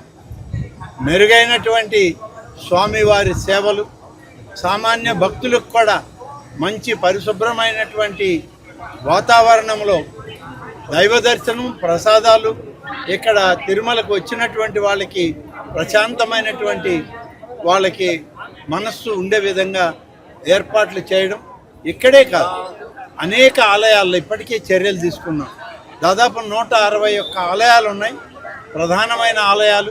ఈ 161 ఆలయాల్లో కూడా ప్రసాదాలని క్వాలిటీ ఇంప్రూవ్ చేశాం, దర్శనాల యొక్క పరిస్థితిని ఇంప్రూవ్ చేయడం జరిగింది. ఆలయ ప్రాంగణాలన్నీ కూడా ఓంకారనాదం, మంత్రోచ్చారణతో ఉండాలే తప్ప వేరే ఎటువంటి కార్యక్రమాలు ఆలయాల్లో ఉండకూడదని చెప్పి గౌరవ ముఖ్యమంత్రి చంద్రబాబు నాయుడు గారు ఇచ్చిన సూచనలు, ఆదేశాలని తప్పకుండా ఇవాళ పాటిస్తూ ఉన్నాం. అనే ఆలయాల్లో ఇవాళ మొదలు పెట్టడం జరిగింది. రాష్ట్రంలో దేవాదాయ శాఖ ద్వారా ఇప్పటికే కామన్ గుడ్ ఫండ్ నుంచి దాదాపుగా 200 పైచిలకు ఆలయాలకి పునర్నిర్మాణానికి ఇప్పటికే ఆదేశాలు ఇచ్చాం. ధూపదీప నైవేద్యాలకు కూడా ఇటీవల 300 ఆలయాల్లో ధూపదీప నైవేద్యాలు ఇవ్వడానికి కూడా ఏర్పాట్లు చేయడం జరిగింది. దానికి కూడా ఆదేశాలు ఇచ్చాము. టీటీడీ దేవాదాయ శాఖ సమన్వయంతో ఈ యొక్క దేవాదాయ శాఖ కానీ ఇతర ఆలయాలు కానీ పవిత్రమైనటువంటి వాతావరణం ఇక్కడ ఉండి, పవిత్రమైనటువంటి ఈ ఆలయాల్లో ప్రతి ఒక్కరికి ఆధ్యాత్మిక శోభని అందించే విధంగా చర్యలు తీసుకోవడం జరుగుతుంది. వార్తల్లో ఇప్పుడు కాసేపు విరామం. చదలవాడ దంత వైద్య కళాశాల మరియు సూపర్ స్పెషాలిటీ ఆసుపత్రిలో అత్యాధునిక దంత వైద్య సేవలు అందుబాటులోనికి తెచ్చారు. అన్ని దంత సమస్యలకు ఒకే చోట పరిష్కారం. అన్ని రకాల వైద్య సేవలు అందుబాటులో ఉన్న ప్రాంగణం చదలవాడ దంత వైద్యశాల. అనుభవజ్ఞులైన వైద్యులచే అందమైన చిరునవ్వు కోసం ఆధునిక దంత వైద్యం. పిప్పి పళ్లకు, రూట్ కెనాల్, చిగురువాపు వ్యాధులకు అత్యాధునిక చికిత్స. ఎత్తుపళ్ళు, వంకర పళ్ళు, రంగుమారిన పళ్లకు ప్రత్యేకమైన వైద్య బృందం చే చికిత్స. అంతేకాకుండా చదలవాడ విద్యా సంస్థల్లో రాయలసీమలోనే ఆర్కిటెక్చర్ కోసం మొట్టమొదటి private college Chadalavada Aruna school of architecture. అత్యుత్తమ ఇన్ఫ్రాస్ట్రక్చర్ కలిగి సమర్థవంతమైన టీచింగ్ స్టాఫ్తో విద్యార్థులకు ప్రాక్టికల్స్తో కూడిన విద్యాబోధన చదలవాడ అరుణ స్కూల్ ఆఫ్ ఆర్కిటెక్చర్లో. సంప్రదించండి చదలవాడ కృష్ణతేజ దంత వైద్య కళాశాల, రేణుగుంట రోడ్, తిరుపతి. తిరిగి వార్తల్లోనికి స్వాగతం. దేశవ్యాప్తంగా లక్షలాది మంది భక్తులు తిరుమల శ్రీనివాసుని దర్శనార్థం తిరుపతికి వస్తుంటారు. ఏడాదికి 150 కోట్ల రూపాయలు ఆదాయం వస్తున్న తిరుపతి రైల్వే స్టేషన్ అభివృద్ధిలో జాప్యం జరుగుతుందని, యుద్ధ ప్రాతిపదికన అన్ని హంగులతో అభివృద్ధి చేయాలని టీడీపీ విజనరీ గ్రూప్ నాయకులు బుజ్జిబాబు నాయుడు, వేణుగోపాల్ రెడ్డిలు డిమాండ్ చేశారు. తిరుపతి ప్రెస్ క్లబ్లో శనివారం ఉదయం జరిగిన మీడియా సమావేశంలో వారు మాట్లాడారు. తిరుపతిని బాలాజీ డివిజన్ ఏర్పాటు చేయాలని, Pakala railway station railway wagon ఏర్పాటు చేయాలని వారు డిమాండ్ చేశారు. ప్రస్తుతం తిరుపతికి విజయవాడ, గుంటూరు, విశాఖపట్నం, గుంతకల్ డివిజన్లు ఉన్నాయని, కొత్తగా మరో డివిజన్ ఏర్పాటు చేయాలని వారు తెలియజేశారు. తిరుపతి రైల్వే స్టేషన్ 2-3 ప్లాట్ఫామ్లు సరిగ్గా లేవని, వాటిని అభివృద్ధి చేయాలని అన్నారు. దీంతో 500 మందికి ఉపాధి కల్పించడానికి వీలవుతుందని అన్నారు. తిరుపతి రైల్వే స్టేషన్ పరిపాలనా సౌలభ్యం కోసం బాలాజీ రైల్వే డివిజన్ తప్పనిసరిగా ఏర్పాటు చేయాలని వారు తెలిపారు. తిరుపతి రైల్వే స్టేషన్ అభివృద్ధికి 450 కోట్లు విడుదలయ్యిందని, రైల్వే స్టేషన్ పనులు పూర్తి చేయాలని వారు డిమాండ్ చేశారు. ఈ విలేకరుల సమావేశంలో మధుసూదన్ యాదవ్, సుబ్బరాయల్ నాయుడు, నాగార్జున నాయుడు, ప్రసాద్ రావు తదితరులు పాల్గొన్నారు. మనకు కొత్తగా ఎన్డీఏ ప్రభుత్వం వచ్చిన తర్వాత విశాఖపట్నాన్ని మన రైల్వే జోన్ ఏర్పాటు చేయబడింది. కాబట్టి మనకు తిరుపతికి గత 30 సంవత్సరాల నుంచి మనం ప్రయత్నం చేస్తూనే ఉన్నాం. బాలాజీ రైల్వే డివిజన్ కావాలని చెప్పేసి మనం ప్రయత్నం చేస్తూనే ఉన్నాము. ఇప్పటికి కూడా మనకు దానికి అనౌన్స్మెంట్ చేయలేదు బాలాజీ డివిజన్ గురించి. మనకు ఇప్పుడు తిరుపతి నుంచి కాట్పాడికి 104 కిలోమీటర్లు, దీనికి 1350 కోట్లు శాంక్షన్ అయింది డబల్ లైన్కి. అదేవిధంగా తిరుపతి నుంచి ధర్మవరం వరకు మనకు డిస్టెన్సు 230 కిలోమీటర్లు ఉంది. అదేవిధంగా తిరుపతి నుంచి గూడూరు 97 కిలోమీటర్లు, తిరుపతి నుంచి ఎర్రగుంట్ల, అదేవిధంగా తిరుపతి నుంచి మనకు అన్ని దగ్గరలకి ట్రైన్ కనెక్షన్స్ ఉండాలి. తర్వాత నంద్యాల, ఎర్రగుంట్ల, శ్రీకాళహస్తి, నడికుడి, ఇవన్నీ కొత్త కొత్త ప్రాజెక్టులన్నీ వస్తున్నాయి. పరిపాలనా సౌలభ్యం కోసం మనకు బాలాజీ రైల్వే డివిజన్ ఒకటి కావాలని చెప్పి గత 30 సంవత్సరాల నుంచి ప్రయత్నం చేస్తూనే ఉన్నాము. ఇప్పటి వరకు కూడా మనకు ఆ డివిజన్ ఇవ్వలేదు. మనకు కొత్త జోన్ వచ్చిన తర్వాత ఒక జోన్కి 5 డివిజన్లు ఉండొచ్చు. 5 నుంచి 6 డివిజన్ల వరకు 7 డివిజన్లు ఉండొచ్చు. ఇప్పుడు మనకు 4 డివిజన్లే ఉన్నాయి. మనకు విజయవాడ డివిజన్ ఒకటి ఉంది, గుంటూరు డివిజన్ ఒకటి ఉంది, వాల్టేజ్ డివిజన్ ఒకటి ఉంది, అంటే విశాఖపట్నం, గుంతకల్ డివిజన్, 4 డివిజన్లే మనకు ఉండేది. మనకు కొత్త డివిజన్ వచ్చిన తర్వాత మనకు కావాల్సిన వస్తువులన్నీ మనం ఏర్పాటు చేసుకోవచ్చు. ఒక 500 మందికి పబ్లిక్గా ఉద్యోగాలు వస్తాయి. పరోక్షంగా ఒక 1000 మంది దాని మీద ఆధారపడి బతుకుతారు. మనకు కావాల్సిన ట్రైన్స్ మనమే ఇంట్రడ్యూస్ చేసుకోవచ్చు. తిరుపతికి లక్షలాది యాత్రికులు వస్తున్నారు కాబట్టి వాళ్ళకి కావాల్సిన వస్తువులు ఈరోజు ట్రైన్లో వెయిటింగ్ లిస్టులో ఉన్న ప్యాసింజర్ లిస్టులో కూడా అన్నీ కంప్లీట్ చేసేదానికి ఎక్స్ట్రా బోగీలు కూడా మనం వేసుకునే దానికి వస్తువు ఏర్పడుతుంది. Tirupati railway station international world class model స్టేషన్గా తీర్చిదిద్దాలని ఎప్పటి నుంచో ఆలోచిస్తున్నారు మన గవర్నమెంటు. కానీ ఇప్పటి వరకు అది ఫుల్ఫిల్ కాలేదు. తిరుపతి రైల్వే స్టేషన్కి 450 కోట్లు శాంక్షన్ అయింది. 450 కోట్లు వర్క్ జరుగుతూ ఉంది. స్టేషన్ చాలా డిలే అవుతూ ఉంది. ప్యాసింజర్లు కూడా చాలా ఇబ్బంది పడుతున్నారు. అదేవిధంగా ప్లాట్ఫారాలు కూడా చాలా చిన్నగా ఉన్నాయి. 2వ నెంబరు 3వ నెంబర్ ప్లాట్ఫారం అయితే వెడల్పు చాలా తక్కువగా ఉంది. పబ్లిక్ చాలా ఇబ్బంది పడుతున్నారు. మనకు అదేవిధంగా మనకు దగ్గరగా పాకాల రైల్వే స్టేషన్ ఉంది. పాకాల రైల్వే స్టేషన్ ఇంతకుముందు జంక్షన్గా ఉండేది. పాకాల రైల్వే స్టేషన్లో మనకు అంతకుముందు లోకో షెడ్ ఉండింది. ఇప్పుడు దాదాపు 1000 ఎకరాల పాకాల్లో ఉంది. మనకు ఈ పాకాల్లో వచ్చి మనకు తిరుపతిలో కోచ్ ఫ్యాక్టరీ ఒకటి ఉంది. వ్యాగిన్ ప్రాజెక్ట్ పెట్టుకోవచ్చు పాకాల్లో. రైల్వే వ్యాగన్ ప్రాజెక్టు మనకు పాకాలలో కావాల్సిన వసతులన్నీ ఉన్నాయి. 1000 ఎకరాల స్థలం ఉంది మనకు. కాబట్టి పాకాల రైల్వే స్టేషన్ని కానించి ఆ ల్యాండ్ను తీసుకొని మనం రైల్వే వ్యాగన్ ప్రాజెక్టును పాకాల పెట్టుకుంటే కొన్ని వేల మందికి ఉపాధి కలుగుతుంది అక్కడ మనకు. మన బాలాజీ డివిజన్లో కొత్తగా ఒక గూడ్స్ వ్యాగన్ ఫ్యాక్టరీ పెట్టుకునేదానికి అవకాశం ఏర్పడుతుంది. అదేవిధంగా తిరుపతి రైల్వే స్టేషన్లో భక్తిభావం పెంపొంచేటట్టు ఓం నమో వెంకటేశాయ అని ఇంతకుముందు పెడుతున్నారు. వచ్చిన యాత్రికులు అంతా కూడా భక్తిభావంతో స్టేషన్ దిగతానే ఇది తిరుపతి అనేటట్టు భక్తిభావం పెంపొందేటట్టు తిరుపతి దేవస్థానం వాళ్ళు కూడా రైల్వే స్టేషన్లో వెంకటేశ్వర స్వామి భక్తిభావం సంబంధించిన పాటలన్నీ కూడా పెట్టాలని కోరుకుంటున్నాం. అదేవిధంగా తిరుపతిలో మనకు రైల్వే స్టేషన్లో మన కలెక్షన్ రోజుకి 40 లక్షల నుంచి 45 లక్షల దాకా వస్తుంది కలెక్షన్. నెలకి 15 కోట్ల రూపాయలు మనకు కనెక్షన్ వస్తుంది తిరుపతి రైల్వే స్టేషన్కి.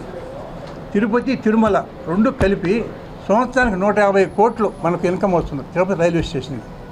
కాబట్టి మనకు తిరుపతి రైల్వే స్టేషన్ను అన్ని విధాలా డెవలప్ చేయాలి. బాలాజీ రైల్వే డివిజన్ కావాలి. ఈ బాలాజీ రైల్వే డివిజన్ వచ్చినందువల్ల మన కొత్త ట్రైన్లు ఇంట్రొడ్యూస్ చేసుకుందే కాకుండా ఈ వందే భారత్ ట్రైన్ ఇప్పుడు మనకు ఇంట్రొడ్యూస్ చేస్తున్నారు. విజయవాడ నుంచి బెంగళూరుకి వందే భారత్ ట్రైన్ ఇంట్రొడ్యూస్ చేస్తామని చెప్పారు. అదేవిధంగా హైదరాబాద్ నుంచి తిరుపతికి వందే భారత్ ఉంది. మార్నింగ్ ఇటు వందే భారత్ తిరుపతి నుంచి హైదరాబాద్ పోయేదానికి ఒకటి, హైదరాబాద్ నుంచి తిరుపతి వచ్చేదానికి 2 ట్రైన్లు కావాలి. అదేవిధంగా విజయవాడ నుంచి మైసూర్కి వందే భారత్ ట్రైన్ వేస్తానని అనౌన్స్ చేశారు. అదేవిధంగా విజయవాడ నుంచి మైసూర్కి, మైసూరు నుంచి విజయవాడకి వందే భారత్ ట్రైన్లు వేయాలని కోరుతున్నాము. విజయవాడ టు విశాఖపట్నం అది కూడా తిరుపతి నుండి విశాఖపట్నం. తర్వాత స్టేషన్ కూడా 2 వైపులా ఉత్తరం వైపు దక్షిణ వైపు పార్కింగ్ ఏరియా పెంచాలి. కావాల్సిన వస్తువులను ఏర్పాటు చేయాలి. అన్ని ప్లాట్ఫామ్కి ఎక్సలేటర్ పెట్టాలి. మిగిలిన విషయాలు బుచ్చిబాబు గారు మాట్లాడతారు. తిరుపతిని అన్ని విధాలు డెవలప్ చేయాలని మీ ద్వారా మేము కోరుకుంటున్నాము రైల్వేస్ని. ఆర్ సుబ్బరాయల నాయుడు, నగర ప్రచార కార్యదర్శి. S Madhusudan Yadav, unit incharge 44వ division Telugudesam party unit incharge. U Prasadarao, Telugudesam party visionary group member. S Bhaskar, Telugudesam party leader. Niranjan Naidu, Telugudesam party నగర ప్రచార కార్యదర్శి. సురేందర్ రెడ్డి గారు, 42వ డివిజన్ సెక్రటరీ, తెలుగుదేశం పార్టీ. ముఖ్యంగా మీడియా అండ్ ఎలక్ట్రానిక్ మీడియా, మేము చెప్పే విషయాలు మీ ద్వారానే ప్రజల్లోకి వెళ్ళాలి. పబ్లిక్లో మేము చేసే ప్రయత్నాలు మీ ద్వారా పోతే తప్పకుండా మనం డివిజన్ సాధించుకునే అవకాశం ఉంటుంది. ఈరోజు తిరుపతిలో మంచి స్టేషన్ బిల్డింగ్ అయితే కట్టుతున్నారు. ఇంటర్నేషనల్ స్టాండర్డ్స్తో ఒక మంచి బిల్డింగ్ 400 కోట్ల రూపాయలతో వెచ్చించి చేస్తున్నారు. దానికి తగ్గ సౌకర్యాలు తిరుపతి స్టేషన్లో లేవు. తిరుపతి స్టేషన్లో వెళ్తే ప్రతి ప్లాట్ఫారం చాలా కంజెస్టెడ్గా ఉంటాయి. తిరుపతిలో ఉన్న ప్లాట్ఫారాలు 6 ఉన్నా కానీ లెక్కకు అది 6 ఉన్నాయి, కానీ ఉపయోగపడే ప్లాట్ఫారాలు 5. అందులో ప్లాట్ఫారం 1 ఎప్పుడు రద్దీగా ఉంటుంది, బాగా కంజెస్టెడ్గా ఉంటే కనీసం నడిచిపోవడానికి కూడా వీలుండదు. 2, 3 నంబరు ప్లాట్ఫారం విడ్త్ ఒక్కసారి కానీ 2 ట్రైన్లు ఆ ప్లాట్ఫారం తీసుకుంటే కనీసం నడిచిపోవడానికి కూడా కుదరదు. చాలా విపరీతంగా ఉంటారు రష్. అదే 6వ నంబర్ ప్లాట్ఫారం కొత్తగా ఈ మధ్య కన్స్ట్రక్ట్ చేశారు. అది ఎందుకు పనికిరాదు. పాకాల నుండి వచ్చే ట్రైన్లు డైరెక్ట్గా లైన్లోకి తీసుకునేదానికి అవకాశం లేదు. రేణిగుంట నుండి వచ్చే ట్రైన్లు కూడా లోపల తీసుకునేదానికి వీలు కాదు. ఎందుకంటే ఇంజిన్ కట్ చేసి మళ్ళీ బ్యాక్ తీసుకునే అవకాశం లేదు అక్కడ. ఇలాంటి అసౌకర్యంగా ప్లాట్ఫారాలు ఉన్నాయి. మధ్యలో 5 పిట్ లైన్లు ఉన్నాయి. తిరుపతి యార్డులో 5 పిట్ లైన్లు. ఈ పిట్ లైన్లు మళ్ళీ IOH షెడ్ ఒకటి పెద్దది, దానికి తగ్గ బిల్డింగ్స్, ఇంజనీరింగ్ బిల్డింగ్స్ అన్నీ అక్కడ ఉన్నాయి. ఇవన్నీ ఆ రన్నింగ్ రూము ఎక్సెట్రాలు కూడా అక్కడే ఉన్నాయి. సగం ప్లేస్ పైన తిరుపతిలో ఉన్న చాలా తక్కువ ప్లేస్ స్టేషన్లో ఆ సగం ప్లేస్ను ఈ బిల్డింగ్లు, ఈ పిట్ లైన్లే ఆక్యుపై చేస్తున్నాయి. ఈ పిట్ లైన్లన్నీ వెస్ట్కి కానీ అటు తిరుచానూరుకి కానీ చంద్రగిరికి కానీ మార్చినట్లయితే ఇక 3 ప్లాట్ఫారాలు బాగా విడ్త్తో ప్లాట్ఫారం అన్నాక బాగా వెడల్పుగా ఉండాలి. ఇప్పుడు ఇంత మంచి పెద్ద స్టేషన్ బిల్డింగ్ కడుతూ ఉండి ప్లాట్ఫారాలు లేకపోతే పబ్లిక్కి ఏమాత్రం కన్వీనియంట్ ఉండదు. కాబట్టి ప్లాట్ఫారాలు అనేది చూసేదానికి వెడల్పుగా ఉండి పబ్లిక్ కన్వీనియంట్గా ఉండాలి. రావడానికి పోవడానికి ట్రైన్లు ఎక్కడానికి కూడా సౌకర్యంగా ఉండాలి. కనీసం ఒక్కొక్కసారి అయితే ఈ ఎండ్ నుండి ఆ లాస్ట్ ఎండ్కు పోవడానికి 20 నిమిషాలు తీసుకుంటుంది. అంటే ప్లాట్ఫారం అంతా జనాలు పండుకుంటారు. వాళ్ళు దర్శనాలకు పోయి రాత్రంతా నిద్ర ఉండదు, వచ్చి పడుకుంటారు. వాళ్ళని తన్నుకుంటూ తిరగాల్సిందే వస్తుంది. చాలామంది చూసే ఉంటారు. కాబట్టి ఆ సౌకర్యం ప్లాట్ఫారాలు పెంచాలి. కనీసం తిరుపతికి 8 ప్లాట్ఫారాలన్నా ఉండాలి. అలాగే సౌత్ సైడు నార్త్ సైడ్ ఉన్నాయి, డెవలప్మెంట్ అవుతుంది. కానీ సర్క్యులేటింగ్ ఏరియా, మెయిన్గా సర్క్యులేటింగ్ ఏరియా స్టేషన్కి ఇంపార్టెంట్. ఏ స్టేషన్కి పోయినా ప్రతి ఒక్క స్టేషన్ బిల్డింగ్ ముందర కార్ పార్కింగ్ కానీ, ఆటోలు కానీ, స్కూటర్స్ కానీ, ఏదైనా మనం ఎవరినైనా మన బంధువులను డ్రాప్ చేయాలన్నా పికప్ చేసుకోవాలన్నా కనీసం ఎక్కడ డ్రాప్ చేయాలా, ఎక్కడ పికప్ చేసుకోవాలనేది కూడా సౌకర్యం ఉండదు. మధ్యలో పోలీసులు విజిల్ చేస్తూ ఉంటారు, అటు పోయేదానికి సౌకర్యం ఉండదు. కాబట్టి సర్క్యులేటింగ్ ఏరియా బాగా డెవలప్ చేసి ప్రతి ఒక్కటి విడిగా పార్కింగ్ చేసుకునేటట్టు, ట్యాక్సీ వాళ్ళు సపరేటు, ఆటో వాళ్ళు సపరేటు, కార్ పార్కింగ్లు, ఆటో ఇది ఏదైనా కానీ సపరేట్గా పార్కింగ్ చేసుకునే సౌకర్యాలు కల్పించే విధంగా ఉండాలి. ఒకప్పుడు డివిజన్ గుంటకల్ డివిజన్లో 1000 కిలోమీటర్ లైన్ ఉండేది. ఇప్పుడు 2000 కిలోమీటర్ల దాకా పెరిగింది. డబుల్ అయినాయి. ప్రతి ఒక్కటి డబుల్ గేజ్ అవుతున్నాయి. From Renigunta to Guntakal doubling complete పూర్తయిపోయింది. కనీసం అక్కడ 300 కిలోమీటర్ లైన్ పెరిగింది. అలాగే తిరుపతి టు కాట్పాడి ప్రోగ్రెస్ జరుగుతుంది. డబులింగ్ తొందరలోనే టెండర్ పిలిచి అది ఒక 104 కిలోమీటర్స్. పాకాల టు ధర్మవరం 227 కిలోమీటర్లు. ధర్మవరం టు గుంటకల్ అది ఒక 150 కిలోమీటర్. కొత్తగా కొన్ని ప్రాజెక్టులు జరిగాయి. ఓబులవారిపల్లి టు కృష్ణపట్నం ప్రాజెక్ట్ అది 125 కిలోమీటర్లు దాకుంది. ఎర్రగుంట్ల టు నంద్యాల కొత్త లైన్ ప్రాజెక్ట్ ట్రైన్స్ కూడా రన్ అవుతున్నాయి. కడప టు బెంగళూరు ప్రాజెక్ట్ ఒకటి జరుగుతుంది. గత వీటిలోనే అయ్యి ఉండాలి. ల్యాండ్ అక్విజిషన్ కాకుండా, ల్యాండ్ అక్విజిషన్ అప్పుడు ప్రభుత్వం ఇవ్వకుండా ల్యాండ్ మీద ఇంట్రెస్ట్ చేయకుండా ఉండడం దానివల్ల ఆ ప్రాజెక్ట్ నడుస్తూ అలాగే నిలిచిపోయింది. ఇప్పుడు ఈ ప్రభుత్వం ఎన్డీఏ ప్రభుత్వంలో భూసేకరణ బాగా జరుగుతుంది. త్వరలో ఆ ప్రాజెక్టు కూడా కడప నుండి బెంగళూరు వరకు వయా మదనపల్లి మీద ట్రైన్స్ రన్ అయ్యే తొందరలోనే ఆ వర్కులు కూడా ప్రోగ్రెస్లోకి వస్తాయి. ఇంత డెవలప్మెంట్ అవుతున్న తర్వాత మన తిరుపతిని బాలాజీ డివిజన్గా ఇది చాలా సంవత్సరాలుగా ఫైట్ చేస్తున్న విషయం. బాలాజీ డివిజన్ కావాలనేసింది చాలా సంవత్సరాలుగా మనం ప్రయత్నిస్తున్నాం. కాబట్టి మీరందరూ కూడా మీడియా ద్వారా మేము ప్రయత్నం చేసేదాన్ని మీరు మీడియా ద్వారా పబ్లిక్లోకి తీసుకెళ్తే ప్రయత్నం తప్పకుండా సక్సెస్ అవుతుంది. గుంటకల్లుకు తిరుపతికి బాలాజీ డివిజన్ కొత్తగా వాల్తేరు డివిజన్ జోన్లు ఇచ్చారు. జోన్ ఇచ్చిన తర్వాత ఒక డివిజన్ పెంచుకునేదానికి అవకాశాలు ఉన్నాయి. కాబట్టి డివిజన్ అనేది కంపల్సరీగా ఇంపార్టెంట్. అదే రాయల్ చెరువు రోడ్డు నుండి డిఆర్ మహల్ రోడ్డుకి లింక్ ఈ రోడ్డు లేకపోతే అంత పెద్ద స్టేషన్ బిల్డింగ్ కట్టి ఉపయోగం ఉండదు. రాయల్ చెరువు రోడ్ నుండి డిఆర్ మహల్కు ఒక వెడల్పైన రోడ్డు ఉంటే డైరెక్ట్గా ట్రైన్లు బస్సులు కానీ కార్లు కానీ నేరుగా వెళ్ళేటట్టు ఉండాలి. చిన్న ఆటో రోడ్డు ఉంది, అది విడ్త్ చేసి వాటిని బాగా పెంచి మంచి రోడ్ చేస్తే, అలాగే టీటీడీ వాళ్ళు కూడా మంచి బిల్డింగ్ అక్కడ కన్స్ట్రక్ట్ చేస్తున్నారు. ఇంత పెద్ద స్టేషన్కు అక్కడ కట్టే బిల్డింగ్లకు రోడ్డు అనే సౌకర్యం లేకపోతే ఇది చేసినా ఉపయోగం ఉండదు. ఆ విషయంలో కూడా త్వరలో ఆ రోడ్డును కూడా బాగా వైడనింగ్ చేసి పబ్లిక్ కన్వీనియంట్గా ఉండేటట్టు ఏర్పాటు చేయాలి. తర్వాత భువనేశ్వర్లో 6 ప్లాట్ఫారాలు ఉన్నాయి. మంది 3 ప్లాట్ఫారాలు ఉంటే అక్కడ ఒక ప్లాట్ఫారం. ఇప్పుడు వాళ్ళు ఎక్కువ మన రైల్వే మినిస్టర్లు వాళ్ళే, బీహారు, ఒరిస్సా, వెస్ట్ బెంగాలే అప్పుడు డెవలప్ చేసుకున్నారు. మనకెవరు ఏం లేదు. మన స్టేట్ నుంచి రైల్వే మినిస్టర్ వస్తే కానీ మనకు డెవలప్ కాదు. ఆ లాలూ ప్రసాద్ యాదవ్ గారు వచ్చి కూడా మీటింగ్ పెట్టుకున్నారు, అన్నారు కానీ ఏం చేయలేదు. పాకాలలో గుంటకల్ తర్వాత ఎక్కువ రైల్వేకి చెన్నైలో ఏం చేస్తుందంటే బేషన్ బ్రిడ్జి కాడ నుంచి ఫార్మేషన్ మొత్తం బేషన్ బ్రిడ్జికి పోతుంది. అక్కడి నుంచి 5 కిలోమీటర్స్ సెంట్రల్ స్టేషన్. ఐఐటీలో ఫుడ్ ప్రాసెసింగ్ సెంటర్ను ఆదివారం రాష్ట్ర మంత్రి భరత్తో కలిసి కేంద్ర మంత్రి చిరాగ్ పాస్వాన్ ప్రారంభించనున్నారు. ఏర్పేడు సమీపంలోని తిరుపతి ఐఐటీలో పండ్లు, కూరగాయలు ప్రాసెసింగ్కు సంబంధించి ఏర్పాటైన కామన్ ఇన్క్యుబేషన్ సెంటర్ ఐసీ ప్రారంభానికి సిద్ధంగా ఉంది. రాష్ట్ర మంత్రి టీజీ భరత్తో కలిసి మంత్రి చిరాగ్ పాస్వాన్ ఆదివారం ఈ కేంద్రాన్ని ప్రారంభించనున్నారు.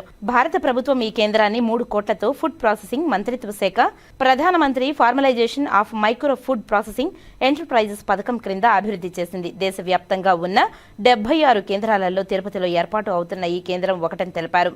2,059 కోట్ల వ్యయంతో ఈ కేంద్రాలను నిర్మిస్తున్నారని తెలిపారు. ఈ కేంద్రాన్ని తిరుపతి ఐఐటి రసాయనిక ఇంజనీరింగ్ ప్రొఫెసర్ KSM రాఘవరావు సమన్వయంతో ఐఐటి డైరెక్టర్ సత్యనారాయణ మార్గదర్శకంలో అభివృద్ధి చేశారు. ఈ కేంద్రం ముఖ్యంగా పండ్లు, కూరగాయలు ప్రాసెసింగ్ మీద దృష్టి సారిస్తుందని తెలిపారు.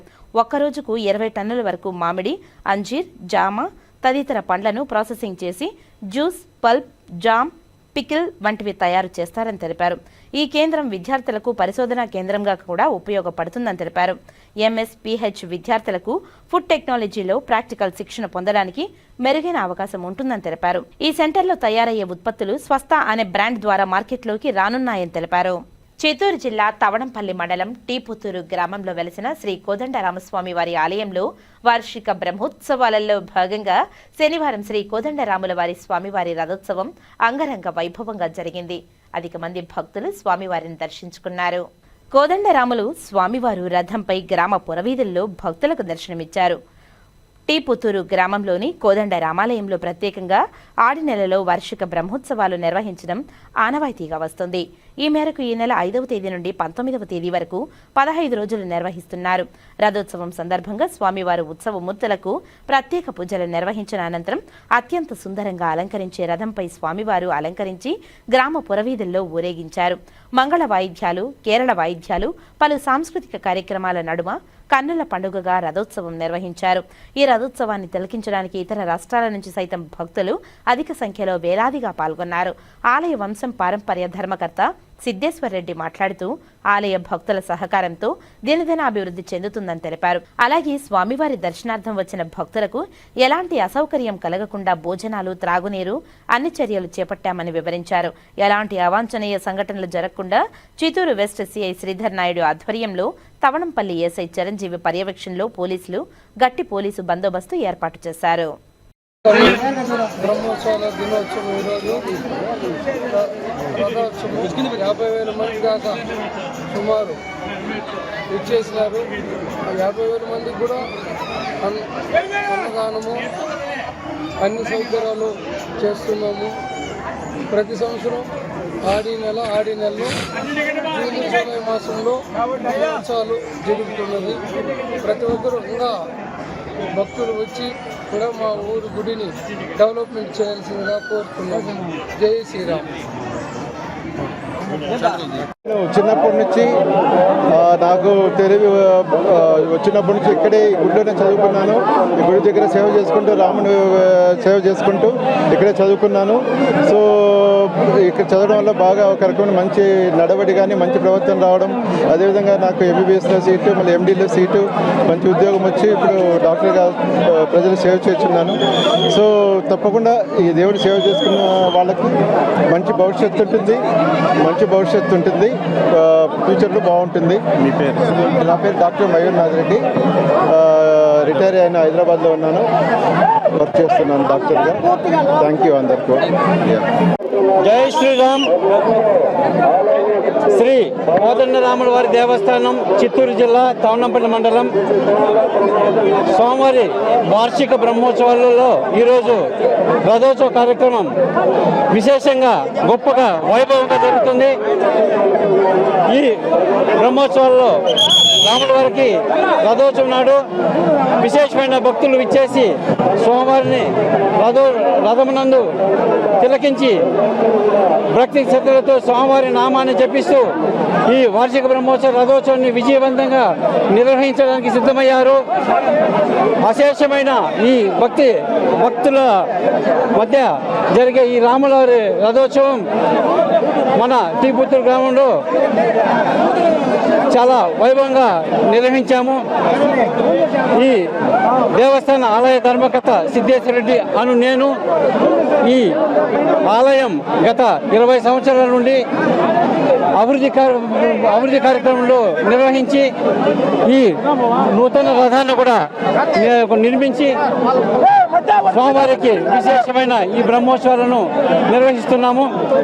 ఈ బ్రహ్మోత్సవాలలో గ్రామస్తులు, ఇతర గ్రామస్తులు, భక్తులందరూ కూడా పాల్గొని ఈ బ్రహ్మోత్సవాలకు తమ సహాయ సహకారాలు అందించి చాలా గొప్పగా ఈ కార్యక్రమం నిర్వహించారు.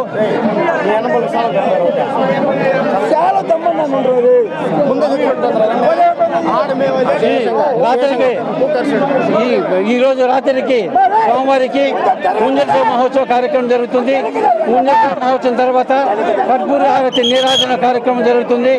ఈ కర్పూర హారతి నీరాజన కార్యక్రమం మరి ఎక్కడ ఇతర ఆలయంలో ఇలాంటి కర్పూర హారతి జరగదు. విశేషంగా సోమవారికి కర్పూర హారతిలో పురవీధుల్లో సోమవారం ఊరేగిస్తారు. అలాగే ఈరోజు రాత్రికి సాంఘిక నాటకాలు కార్యక్రమాలు జరుగుతాయి. ఈ బ్రహ్మోత్సవాలకు దాదాపుగా 6-7 వేల మంది భక్తులు ఈ ఆలయానికి విచ్చేసినారని అంచనా ఉంది. దక్షిణ కైలాసంగా పేరుగాంచిన శ్రీకాళహస్తీశ్వర స్వామి అమ్మవార్లను ఏపీ ఎక్సైజ్ శాఖ మంత్రి కొల్లు రవీంద్ర దర్శించుకున్నారు. మంత్రికి వారి కుటుంబ సభ్యులకు ఎమ్మెల్యే బొజ్జల వెంకట సుధీర్ రెడ్డి, ఆలయ ఈవో బాపిరెడ్డి సాదరంగా స్వాగతం పలికి స్వామి అమ్మవార్ల దర్శన ఏర్పాట్లను నిర్వహించారు. దర్శనానంతరం గురు దక్షిణామూర్తి సన్నిధానం వద్ద ఆలయ వేద పండితులు మంత్రికి వారి కుటుంబ సభ్యులకు ఆశీర్వాదం, స్వామి అమ్మవార్ల తీర్థ ప్రసాదాలను అందజేశారు. ఆలయం వెలుపల మంత్రి కొల్లు రవీంద్ర మీడియాతో మాట్లాడుతూ శ్రీవారిని దర్శించుకోవడం చాలా సంతోషంగా ఉందని తెలిపారు. శ్రీవారి చల్లని చూపు రాష్ట్ర ప్రజలపై ఉండాలని కోరుకున్నట్లు తెలిపారు. కూటమి ప్రభుత్వంలో దేవస్థానం ఆస్తులు అన్యాక్రాంతం కాకుండా కాపాడే దిశగా ప్రభుత్వం కార్యాచరణ చేపడుతుందని, సనాతన ధర్మాలను రక్షించే దిశగా అన్ని దేవాలయాలు అధికారులు కార్యాచరణ చేపడుతున్నారని తెలియజేశారు. ప్రధాన దేవాలయాల్లో భక్తులకు మెరుగైన అన్నదాన సత్రాలను ఏర్పాటు చేసిందని, భక్తులకు నాణ్యమైన భోజనం కూటమి ప్రభుత్వం అందజేస్తుందని ఈ సందర్భంగా ఆయన తెలియజేశారు. ఈరోజు స్వామివారి ఉదయం వెంకటేశ్వర స్వామివారి దర్శనం చేసుకున్నాం. పద్మావతి అమ్మవారి దర్శనం కూడా అయింది. ఈ రోజు ఇప్పుడు శ్రీకాళహస్తీశ్వరి స్వామివారి దర్శనం చేసుకోవడం, ప్రసన్నాంబిక అమ్మవారి దర్శనం చేసుకోవడం చాలా ఆనందంగా ఉంది. మరి అమ్మవారి ఆశీర్వాదాలు, స్వామివారి ఆశీర్వాదాలు అందరికీ ఉండాలని చెప్పి మనస్ఫూర్తిగా కోరుకుంటా ఉన్నా. ఈరోజు మన రాష్ట్రంలో దేవాలయాల పరిరక్షణ కానీ, మన సంస్కృతి సాంప్రదాయాలు, అక్కడ ఉన్నటువంటి ప్రసాదాలు కానీ చాలా పవిత్రంగా ఉన్నాయి. చాలా మార్పు కనపడతా ఉంది. ఈ సంవత్సర కాలంలో మరి రాష్ట్ర వ్యాప్తంగా ఉన్నటువంటి దేవాలయాలన్నీ కూడా ఈరోజు గౌరవ ముఖ్యమంత్రి గారి యొక్క సూచనలతో పరిపాలనాధికారులు అందరూ కూడా చాలా అద్భుతంగా నిర్వహిస్తూ ఉన్నారు. అలాగే నిత్య అన్నదాన కార్యక్రమాలు కూడా పెద్ద ఎత్తున ప్రధానమైనటువంటి దేవాలయాలన్నీ కూడా జరుగుతూ ఉన్నాయి. అదే కాకుండా స్వామివారి ఆస్తులు కూడా ఇవాళ ఎక్కడా కూడా అన్యాక్రాంతం కాకుండా ఆస్తులు కూడా కాపాడాల్సినటువంటి బాధ్యత ఖచ్చితంగా ప్రభుత్వానికి, ప్రజలందరూ కూడా ఉంది. ఆ దిశగా అందరూ కూడా ప్రయత్నం చేస్తా ఉన్నాం. మరి రాబోయే కాలంలో తప్పకుండా మరి హైందవ ధర్మాన్ని కానీ, అలాగే అన్ని కులాలు మతాలను కూడా గౌరవించుకుంటూ మన సనాతన ధర్మాన్ని కూడా కాపాడుకుంటూ ముందుకెళ్లాలని చెప్పి మనస్ఫూర్తిగా కోరుకుంటున్నాను. పొలిటికల్ శ్రీకాళహస్తి నియోజకవర్గం జనసేన పార్టీ ఇన్ఛార్జ్ నగరం వినూతపై వచ్చిన అభియోగాలపై శ్రీకాళహస్తి ఎమ్మెల్యే బొజ్జల వెంకట సుధీర్ రెడ్డి స్పందించారు. బొజ్జల సుధీర్ రెడ్డి మాట్లాడుతూ శ్రీకాళహస్తి నియోజకవర్గం జనసేన పార్టీ ఇన్ఛార్జ్ నగరం వినూత వద్ద డ్రైవర్ గా పనిచేస్తున్న శ్రీనివాసులు అలియాస్ రాయుడు అనే వ్యక్తి హత్యకు గురవడంతో అందుకు సంబంధించిన నగరం వినూత మరియు అతని భర్త కోటా చంద్రశేఖర్ మాలో నలుగురిని అరెస్టు చేశారని, శ్రీనివాసుల హత్యకు గురి కావడం ఇది చాలా బాధాకరమైన విషయమని అన్నారు. నగరం వినూత వద్ద పనిచేస్తున్న యువకుడు చనిపోవడం పట్ల ఆయన దిగ్భ్రాంతిని వ్యక్తం చేశారు. నగరం వినూతను జనసేన పార్టీ నుండి సస్పెన్షన్ చేశారని సమాచారం. ఆయన సానుభూతిని వ్యక్తం చేశారు. కొంతమంది వ్యక్తులు చెన్నైలో 2 వాహనాలలో మృతదేహాన్ని తరలించారని పోలీసుల నుండి తనకు సమాచారం వచ్చిందని తెలిపారు.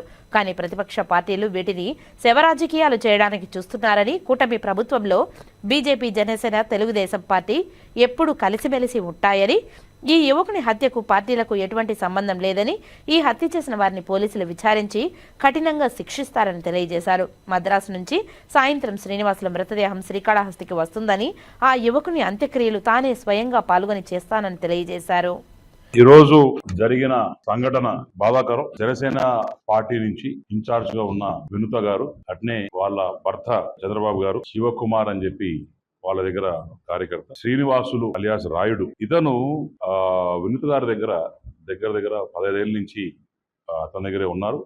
అతను తల్లిదండ్రులు లేని అనాథ. తర్వాత వాళ్ళ అవ్వ కూడా బాగా ఉంది. ముందు నుంచి వాళ్ళ కార్యకర్త వాళ్ళు ఉన్నారు. వాళ్ళ మధ్య మరి ఏ ఇష్యూస్ జరిగాయి అనేది మనకి ఇంకా ఇన్ఫర్మేషన్ రాలేదు. కానీ ఈ హత్య జరిగిందని మాత్రం నిజంగా చాలా బాధాకర విషయం. ఎందుకంటే ఎవరు హత్య చేయబడ్డా కూడా ఇది కుటుంబ ప్రభుత్వం ఎంకరేజ్ చేయదు. బాధాకర విషయం. దీంట్లో భాగంగా 6 మందిని అరెస్ట్ చేశారని చెప్పి మరి ఎస్పీ గారితో మాట్లాడడం జరిగింది, కలెక్టర్ గారితో మాట్లాడడం జరిగింది. అరెస్ట్ చేశారని చెప్పారు. అట్లనే మాకు వచ్చిన వార్త మరి వినుత గారిని కూడా ఏదో పార్టీని సస్పెండ్ చేశారని వచ్చింది. జనరల్ గా ఇది ఏంటంటే ఇదొక వాళ్ళ పర్సనల్ జరిగిన ఇష్యూ. పార్టీలకి అతీతంగా పార్టీలకి సంబంధం లేదు ఇష్యూలో. ఎందుకంటే చెన్నై పరిధిలో జరిగింది. ఆ బాడీని కూడా తీసుకుపోతుంటే మరి 2 కార్లు తీసుకోవడం జరిగింది. దాంట్లో ఒకటి ఏపీ నెంబర్ కారు, ఇంకోటి తమిళనాడు నెంబర్ కారు. ఆ ఏపీ నెంబర్ 2 కార్లు 1 by 1 పోతుంటే చెన్నై అవుట్స్కర్ట్స్ లో ఏపీ కార్ అనేది అక్కడ రిపేర్ రావడం జరిగింది. ఆ బాడీని తీసి మళ్ళీ తమిళనాడు కారు షిఫ్ట్ చేసుకొని ముందుకు పోయి రివర్లో పడేయడం జరిగింది. ఆ రివర్లలో మళ్ళీ కొట్టుకుపోతుంటే ఇక్కడ బ్లాకేజ్ వచ్చి మళ్ళీ డౌట్ వచ్చి పోలీసు వాళ్ళు వెరిఫై చేస్తే జరిగింది. దాంట్లో మరి భాగంగా ఆ కారు సీసీటీవీ ఫుటేజ్ అవి దొరికాయని చెప్తున్నారు. డెఫినెట్గా దీని గురించి ఇంకా కూడా డీటెయిల్డ్గా మరి పోలీసు వారు వాళ్ళు కూడా మీటింగ్ పెట్టి చెప్పే అవకాశాలు ఉన్నాయి. తప్పకుండా నేను కోరేది ఒకటి, ఇదొక వాళ్ళు పర్సనల్గా జరిగిన ఇన్సిడెంట్ని దయచేసి ఎవరి మీద రుద్దద్దని చెప్పి మేము ఘంటాపథంగా తెలియజేసుకుంటున్నాం. కానీ నిజంగానే ఆ శ్రీనివాసు అనే అబ్బాయికి వాళ్ళ కుటుంబానికి నేను అగాఢంగా సానుభూతి తెలియజేసుకుంటున్నాను. వాళ్ళ బాడీ కూడా సాయంత్రం 6 గంటలకి 7 గంటలకి తెచ్చే అవకాశాలు ఉన్నాయి. తప్పకుండా నేను దగ్గరుండి తమ్ముడి అంత్యక్రియలు కూడా దగ్గరుండి నేను చూసుకుంటానని చెప్పి ప్రెస్ మీట్ ద్వారా తెలియజేసుకుంటూ తెలుగుదేశం పార్టీ సీనియర్ నాయకులు మాజీ మంత్రివర్యులు యనమల రామకృష్ణుడు, యనమల దివ్య కుటుంబ సమేతంగా శ్రీకాళహస్తీశ్వర స్వామి వారి దర్శనం చేసుకున్నారు. వీరికి ఆలయ అధికారులు శ్రీకాళహస్తి ఎమ్మెల్యే బొజ్జల వెంకట సుధీర్ రెడ్డి సాదరంగా స్వాగతం పలికి ప్రత్యేక స్వామి అమ్మవార్ల దర్శనాలను ఏర్పాటు చేశారు. దర్శనానంతరం మృత్యుంజయ స్వామి ఆలయ ప్రాంగణం వద్ద వేద పండితులు ఆశీర్వాదం ఇవ్వగా స్వామివారి అమ్మవారి తీర్థ ప్రసాదాలను అందజేసి ఆలయ అధికారులు మాజీ మంత్రివర్యులు యనమల రామకృష్ణుడు, ఎమ్మెల్యే తుని మరియు గవర్నమెంట్ విప్ యనమల దివ్య మాట్లాడుతూ శ్రీకాళహస్తీశ్వరుని దర్శనం కోసం తానికెంతో సంతోషంగా ఉందని ఆనందాన్ని వ్యక్తం చేశారు. కూటమి ప్రభుత్వంలో నేడు రాష్ట్రంలో ప్రజలంతా సుఖ సంతోషాలతో ఉండాలని, ప్రతి ఒక్కరికి సంక్షేమ పథకాలు అందుతున్నాయని తెలియజేశారు. ఇక రానున్న రోజుల్లో రాష్ట్రంలో అనేక అభివృద్ధి కార్యక్రమాలతో రాష్ట్రం అభివృద్ధి చెందుతుందని, అమరావతిలో త్వరలోనే రాజధాని నిర్మాణం పూర్తయి ఆంధ్రులు గర్వించదగ్గ రాష్ట్ర రాజధాని ఏర్పడుతుందని ఈ సందర్భంగా ఆయన తెలియజేశారు. ఈ కార్యక్రమంలో శ్రీకాళహస్తి శాసనసభ్యులు బొజ్జల వెంకట సుధీర్ రెడ్డి దంపతులు, బృందమ్మ మరియు దేవస్థానం కార్యనిర్వహణ అధికారి Bapireddy, deputy EO Krishnareddy, AEO Mohan, temple inspector Venkataswamy తదితరులు పాల్గొన్నారు. బీజేపీ నాయకులు జల్లి మధుసూదన్ జన్మదిన వేడుకలు అభిమానులు, బీజేపీ నాయకుల నడుమ అట్టహాసంగా జరిగాయి. భారతీయ జనతా పార్టీ రాష్ట్ర సీనియర్ నాయకులు, ఓబీసీ మోర్చా రాష్ట్ర మాజీ అధ్యక్షులు, బీసీడబ్ల్యూఏ జాతీయ అధికార ప్రతినిధి జల్లి మధుసూదన్ జన్మదిన వేడుకలు తిరుపతిలో వేడుకగా జరిగాయి. ఈ సందర్భంగా తిరుపతి రొయ్య ఆసుపత్రి వద్ద రోగులకు, వారి సహాయకులకు, పాదచారులకు పెద్ద ఎత్తున అన్నదాన కార్యక్రమాన్ని చేశారు. ఈ కార్యక్రమానికి బీజేపీ జిల్లా అధ్యక్షులు సామంత శ్రీనివాస్, బీజేపీ సాంస్కృతిక విభాగం జిల్లా అధ్యక్షులు గుండాల గోపీనాథ్ రెడ్డి ముఖ్య అతిథులుగా విచ్చేశారు. ఈ సందర్భంగా జల్లి మధుసూదన్ అభిమానులు, బీజేపీ నాయకులు శాలువాలు కప్పి కేక్ ను కట్ చేసి జన్మదిన శుభాకాంక్షలు తెలియజేశారు. ఈ కార్యక్రమంలో బీజేపీ సీనియర్ నాయకులు Subrahmanyam Yadav, Sridhar, Jayanth, Subrahmanyam Reddy, retired professor doctor Venkaiah, advocate Munibabu, medical college PRO Kiran Yadav తదితరులు పాల్గొన్నారు. భారతీయ జనతా పార్టీ సీనియర్ నాయకులు, ఓబీసీ మోర్చా మాజీ రాష్ట్ర అధ్యక్షులు, జిల్లా పార్టీలో క్రియాశీలకంగా పనిచేస్తున్నటువంటి ప్రముఖ బీసీ నాయకులు సోదరులు జల్లి మధుసూదన్ గారి యొక్క పుట్టినరోజు సందర్భంగా భారతీయ జనతా పార్టీ నాయకులు, ఆయన యొక్క మిత్రులు అందరూ కలిసి తిరుపతి రుయా ఆసుపత్రి వద్ద ఇక్కడ ఉన్నటువంటి వందలాది మంది పేషెంట్లకు, వారితో పాటు వచ్చినటువంటి వాళ్ళ సహాయకులకు ఆకలి తీర్చేటువంటి అత్యంత పవిత్రమైన అన్న ప్రసాద వితరణ కార్యక్రమాన్ని ఏర్పాటు చేయడము, ఈ కార్యక్రమానికి నన్ను ఆహ్వానించడము చాలా సంతోషం అనిపిస్తుంది.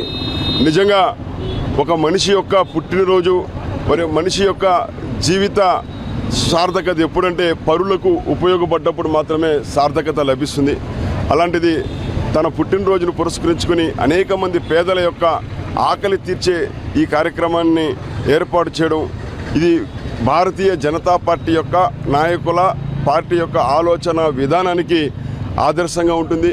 ఒకవైపు జనహితము, ఇంకోవైపు పర్యావరణ హితము కోరుకునేటువంటి పార్టీలో పనిచేసేటువంటి నాయకులు కాబట్టి ఇలాంటి మంచి కార్యక్రమాలు ఏర్పాటు చేయడము. ఈ సందర్భంగా తిరుపతి జిల్లా భారతీయ జనతా పార్టీ నుంచి ప్రతి కార్యకర్త నుంచి కూడా నేను జల్లి మధుసూదన్ గారికి హృదయపూర్వక జన్మదిన శుభాకాంక్షలు అందిస్తూ రానున్నటువంటి కాలంలో ఒక మంచి ఉన్నతమైనటువంటి స్థానంలో ఉండాలని, ఆయుర ఆరోగ్యాలు అష్ట ఐశ్వర్యాలు ప్రసాదించాలని మనందరి యొక్క ఇష్టదైవం వెంకటేశ్వర స్వామిని మనస్ఫూర్తిగా ప్రార్థిస్తున్నాను. ఈనాటి కార్యక్రమానికి విచ్చేసినటువంటి భారతీయ జనతా పార్టీ జిల్లా అధ్యక్షులు సామంత్ శ్రీనివాస్ గారికి, అలాగే బీజేపీ సీనియర్ నాయకులు సుబ్రహ్మణ్యం యాదవ్ గారికి, గుండానాథ్ గారికి, మురళీ శ్రీధర్ గారికి, జయంత్ గారికి, సుబ్రహ్మణ్యం గారికి, వారితో పాటు ఎంతో అంటే ఆశీస్సులు ఇచ్చేదానికి రిటైర్డ్ ప్రొఫెసర్ అయిన డాక్టర్ ప్రొఫెసర్ వెంకయ్య గారికి, అలాగే అడ్వకేట్ మునిబాబు గారికి, అలాగే మన మెడికల్ విశిష్ట కలిగిన రుయ్ హాస్పిటల్, అలాగే medical college PRO Kiran Yadav గారికి, అలాగే హెల్త్ డిపార్ట్మెంట్ వాళ్ళకి, సెక్యూరిటీ అందరికీ, దీంట్లో ఈ కార్యక్రమంలో పాల్గొన్న ప్రతి ఒక్కరికి పేరు పేరున ధన్యవాదాలు కృతజ్ఞతలు తెలియజేసుకుంటున్నాను. ప్రముఖంగా ఈరోజు ముఖ్యంగా నేను చెప్పాల్సింది ఏంటంటే, మానవుని యొక్క మనుగడ మనం అన్ని రకాలైన పరిస్థితులను ఫేస్ చేయడం జరిగింది కోవిడ్ సమయంలో కూడా. ముఖ్యంగా కోవిడ్ అయిపోయిందని నిర్లక్ష్యం లేకుండా ప్రతి ఒక్కరు కూడా ఆరోగ్యానికి సంబంధించినటువంటి ఏదైతే యోగా కానీ, వ్యాయామం కానీ, మెడిటేషన్ కానీ చేయాల్సిన అవసరం ఉంది. అలాగే ఆహార పదార్థాల విషయాల్లో కూడా జాగ్రత్తలు తీసుకోవాల్సిన అవసరం ఉంది. మనం కొంతకాలంగా చూస్తుంటే చిన్న వయసు ఉండే వాళ్ళే హార్ట్ అటాక్లు రావడం, చనిపోవడం, అలాగే చిన్న పసిబిడ్డలు పుట్టిన వెంటనే కూడా 10 రోజుల్లో చనిపోవడం, ఇలాంటి క్రమాలను చూస్తున్నాం. వీటికన్నిటి కూడా సెంట్రల్ గవర్నమెంట్ హెల్త్ డిపార్ట్మెంట్ కానీ, అలాగే state health department Satyakumar Yadav గారి మినిస్టర్ ఆధ్వర్యంలో కానీ ఎన్నో రకాలైన భద్రతకు సంబంధించిన ఏర్పాట్లు చేయడం జరిగింది. దీన్ని ప్రతి ఒక్కరూ కూడా ప్రజలందరూ వినియోగించుకొని ఆరోగ్యవంతులుగా ఉండాలని ఈ సందర్భంగా కోరుకుంటున్నా. జై హింద్, జై భారత్. రీచ్ గ్లోబల్ ఫౌండేషన్ 10వ వార్షికోత్సవాన్ని తిరుపతిలోని కచ్చపి ఆడిటోరియంలో అత్యంత ఘనంగా నిర్వహించనున్నామని డాక్టర్ రమేష్ నాథ్ లింగుట్ల తెలిపారు. శనివారం ఉదయం తిరుపతి ప్రెస్ క్లబ్లో ఏర్పాటు చేసిన మీడియా సమావేశంలో డాక్టర్ రమేష్ లింగుట్ల మాట్లాడారు. సమాజంలో సత్యానంగా సేవలందిస్తున్న పలు సేవా సంస్థలను ఈ సందర్భంగా దుశ్సేవ మెమెంటోలతో సత్కరించనున్నామని తెలిపారు. ఈ కార్యక్రమానికి తిరుపతి శాసనసభ్యులు ఆరణి శ్రీనివాసులు, సుద్దాల అశోక్ తేజ, మేరసాని మోహన్, నగర కమిషనర్ నారపరెడ్డి మౌర్య తదితరులు హాజరు కానున్నట్లు ఆయన తెలిపారు. ఈ విలేకరుల సమావేశంలో భార్గవ్, దేవరాజులు, లక్ష్మి తదితరులు పాల్గొన్నారు. పాత్రికేయులందరికీ reach global foundation chairman doctor Ramesh Nath Lingutla వందనములు, హృదయపూర్వక నమస్సుమాంజలి. ఈరోజు మా సేవా సంస్థ రీచ్ గ్లోబల్ ఫౌండేషన్ గత 10 సంవత్సరాలుగా ఎన్నో కార్యక్రమాల్లో మీరందరూ వచ్చి నన్ను ప్రోత్సహించినందుకు తొలుదులుగా మీ అందరికీ, మీడియా మిత్రులందరికీ ధన్యవాదాలు తెలుపుతూ, నిస్వార్థ సేవా కార్యక్రమాలు 10 ఏళ్ళుగా చేస్తున్నాము.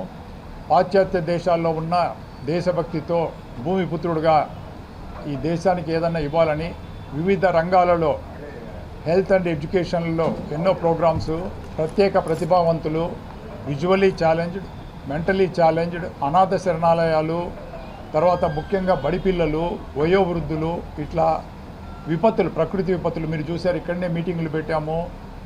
తితిలి తుఫాన్ కానీ, హుదూద్ తుఫాన్ కానీ అందరికీ చేస్తున్న మా సంస్థ విజయవంతంగా 10వ వార్షికోత్సవంకు చేరువవుతుంది. ఇంకొక సెంటెన్స్ చెప్తున్న మిత్రులారా దయచేసి వినండి. మామూలుగా సంస్థలకు కొన్ని ఫండ్స్ ఏదో ఉంటాయి. ఇది ప్రతి ఒక్క పైసా మా స్వయం సంపార్జనే. ఎందుకు ఖర్చు పెడుతున్నానంటే ఒక రికగ్నిషన్ కానీ ఎటువంటి కృతజ్ఞత, నేను మీటింగ్లకు పోను, ఫోటోలు కూడా తీసుకోను నాకు, కానీ అదొక సంతృప్తి. పేదలకు, అవసరమైన వారికి మనము ఇచ్చుకుంటే అదొక సంతృప్తి కొరకే ఇది. కాబట్టి అది చేసినప్పుడు ఇప్పుడు కూడా తిరుపతిలోని అన్ని సేవా సంస్థలను, అభయచేత్ర, అక్షయచేత్ర, నవజీవన్, పాస్ మనోవికాసు, ఆశ్రయ, మాతృశ్య, మాతా శిశు బాలికలు, ఇలా అన్నింటికీ దాదాపు 16 సేవా సంస్థలకు నిన్న ఈరోజు మంచి భోజనం వండించి వీళ్ళు అందరూ వాలంటీర్లకు డిస్ట్రిబ్యూట్ చేయడం జరిగింది. వాళ్ళందరూ కూడా వస్తున్నారు. వాళ్ళందరినీ ప్రోత్సహిస్తూ సేవల్లో బాగా చూసుకోమని అక్కడ ఉన్న అభాగ్యులకు, అందరినీ బాగా చూసుకోమని రేపు మొమెంటోలు ఇస్తున్నాము. కలెక్టర్ గారు, మన తిరుపతి ఎమ్మెల్యే శ్రీ ఆర్ఎన్ శ్రీనివాసులు గారు, కలెక్టర్ డాక్టర్ వెంకటేశ్వర్లు గారు మీకు కార్డు ఇచ్చాము. అందులో ఉన్న వారందరూ వచ్చి ప్రోత్సహిస్తున్నారు. సో ఇంకా ఎక్కువ సమయం తీసుకోకుండా మీరందరూ 9 గంటలకనే వేసాము, 10:15కు వచ్చి మమ్మల్ని ఆ సంస్థలను ఆశీర్వదించాలని మీకు అందరికీ హృదయపూర్వకంగా నమస్కరిస్తూ వందే భారత్, జై హింద్. ప్రస్తుతము రీచ్ గ్లోబల్ ఫౌండేషన్ 10వ వార్షికోత్సవం సందర్భంగా ఫౌండర్ చైర్మన్ అయిన డాక్టర్ రమేష్నాథ్ లింగుంట్ల గారు రేపు ఉదయం 10 గంటలకు కచ్చపి ఆడిటోరియం నందు సమావేశం జరుపుతున్నారు. ఈ సమావేశానికి సేవ చేసే అన్ని స్వచ్ఛంద సంస్థలను వాళ్ళని సత్కరించడము, వాళ్ళ గురించి చెప్పడము జరుగుతుంది. అదేవిధంగా ప్రముఖులను కూడా ఇన్వైట్ చేస్తున్నారు. మీరందరూ వచ్చి ఈ సభను జయప్రదం చేయాల్సిందిగా విజ్ఞప్తి. రీచ్ గ్లోబల్ ఫౌండేషన్ అనేది ఒక నిస్వార్థ సేవా సంస్థ.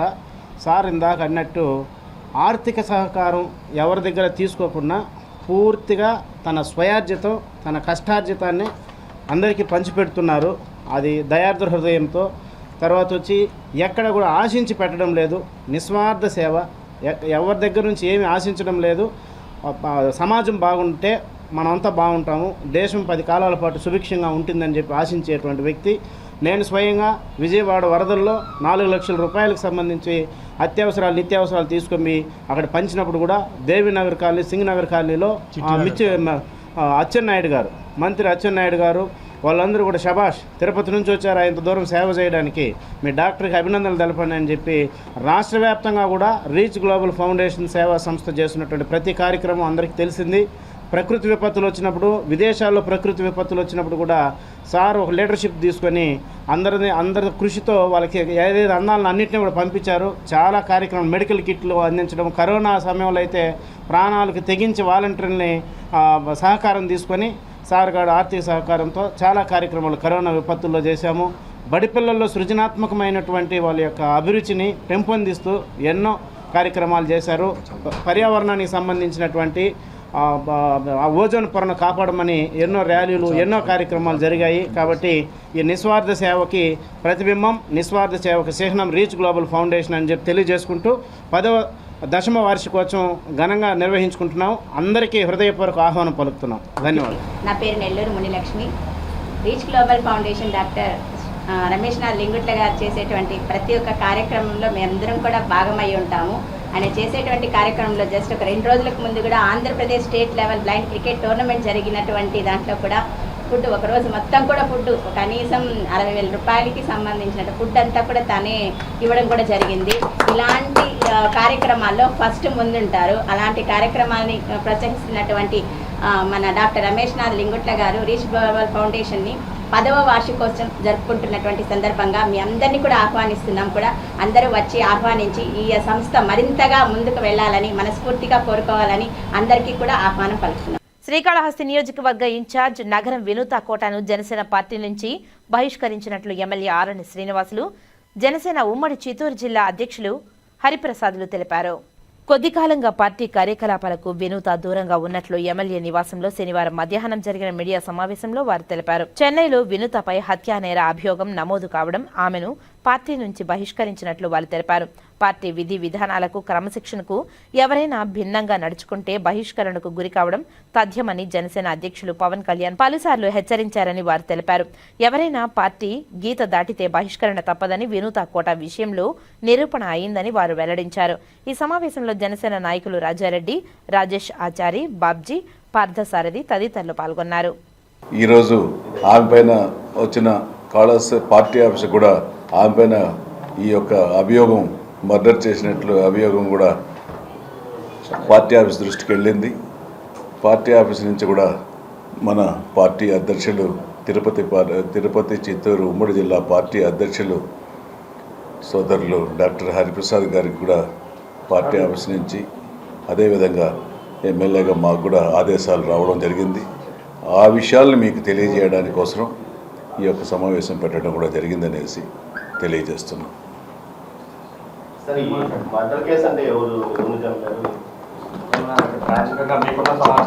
చెప్తారు, అది క్లారిటీగా రాలా చెప్తాను. చేశారని తెలుస్తూ ఉంది. అది ఎవరు చేశారనేది కూడా క్లారిటీ రాలేదు మాకు. ఇంకా అభియోగం మర్డర్ చేసినట్లు అభియోగం తెలిసింది. దాన్ని వెంటనే పార్టీ సీరియస్గా తీసుకొని పార్టీ నుంచి బహిష్కరించడం జరిగింది. చెన్నైలో ఒక హత్యా నేరం ఆమె మీద కేసు నమోదు చేసిన ఇది పార్టీ ఆఫీస్ దృష్టికి, హెడ్ ఆఫీస్ దృష్టికి వెళ్ళింది. హెడ్ ఆఫీస్ నుంచి ఉదయం వాళ్ళు కూడా ఇంతకే ప్రెస్ నోట్ రిలీజ్ చేశారు. ఎందుకంటే పార్టీ విధానాలు ఏవైతే ఉన్నాయో ఆ విధానాలకు అనుగుణంగా ఎవ్వరు నడుచుకోకున్నా కూడా వాళ్ళను పార్టీ దూరంగా పెడుతున్న విషయం అంతా విదితమే. సిద్ధాంతాలకు కట్టుబడి ఉండాలనే విషయం అందరికీ తెలుసు. ఆ సిద్ధాంతాలకు కట్టుబడి ఉండనందుకు కారణంగా కొన్ని రోజులుగా పార్టీ కార్యక్రమాలకే వారిని దూరంగా ఉంచడం జరిగింది. ఈరోజు హత్యా నేరం అభియోగము వచ్చినందువల్ల, అది పార్టీ ఆఫీస్ దృష్టికి వెళ్ళినందువల్ల వినుతా కోట గారిని పార్టీ నుంచి బహిష్కరించడమైనది. ఆ ప్రెస్ నోట్ కూడా పార్టీ ఆఫీస్ రిలీజ్ చేస్తుంది. అది పార్టీ ఆదేశాల మేరకు మన ఎమ్మెల్యే గారిని, జిల్లా అధ్యక్షుడు నన్ను ప్రెస్ రిలీజ్ చేయమని చెప్పారు ఈ న్యూస్ని. సో పత్రికాముఖులందరికీ కూడా తెలియజేస్తున్నాం, వినుతా కోట గారిని జనసేన పార్టీ నుంచి బహిష్కరించడమైంది. తిరుపతి నగర నాయ బ్రాహ్మణ యువజన సేవా సంఘం ఆధ్వర్యంలో ఈ నెల జూలై 22వ తేదీ మంగళవారం యూత్ హాస్టల్లో ఉదయం 10 గంటలకు నుంచి సాయంత్రం 5 గంటల వరకు తిరుపతి నగర నాయ బ్రాహ్మణ సంఘం ఎన్నికలు నిర్వహించనున్నామని ఆ సంఘం రాష్ట్ర నాయ బ్రాహ్మణ సంఘం అధ్యక్షులు ఆవులపాటి బుజ్జిబాబు తెలిపారు. తిరుపతి ప్రెస్ క్లబ్లో శనివారం మీడియా సమావేశంలో ఆయన మాట్లాడారు. ఈ సందర్భంగా తిరుపతి నాయ బ్రాహ్మణ సంఘం అధ్యక్షుడు, కార్యదర్శి, కోశాధికారి తదితర పదవులకు ఎన్నికలు నిర్వహించనున్నామని తెలిపారు. తిరుపతిలో జిల్లా వ్యాప్తంగా తిరుపతి నగరం నాయ బ్రాహ్మణ సంఘం ఎన్నికలకు తిరుపతిలో ఉన్న నాయ బ్రాహ్మణ సెలూన్ షాప్ యజమానులు అలాగే వర్కర్లను ఆయన కోరారు. నాయ బ్రాహ్మణులు ప్రతి ఒక్కరికి సెలూన్ షాపులు నడుపుతున్న ఓనర్లకు మరియు వర్కర్లకు గుర్తింపు కార్డులు ఇవ్వనున్నామని ఆయన తెలిపారు. ఈ మీడియా సమావేశంలో రామనారాయణ, ద్వారకానాథ్, సురేంద్ర తదితరులు పాల్గొన్నారు. తిరుపతి జిల్లాలో ప్రప్రదంగా మనం ఈసారి ఎన్నికలు నిర్వహించబోతున్నాం.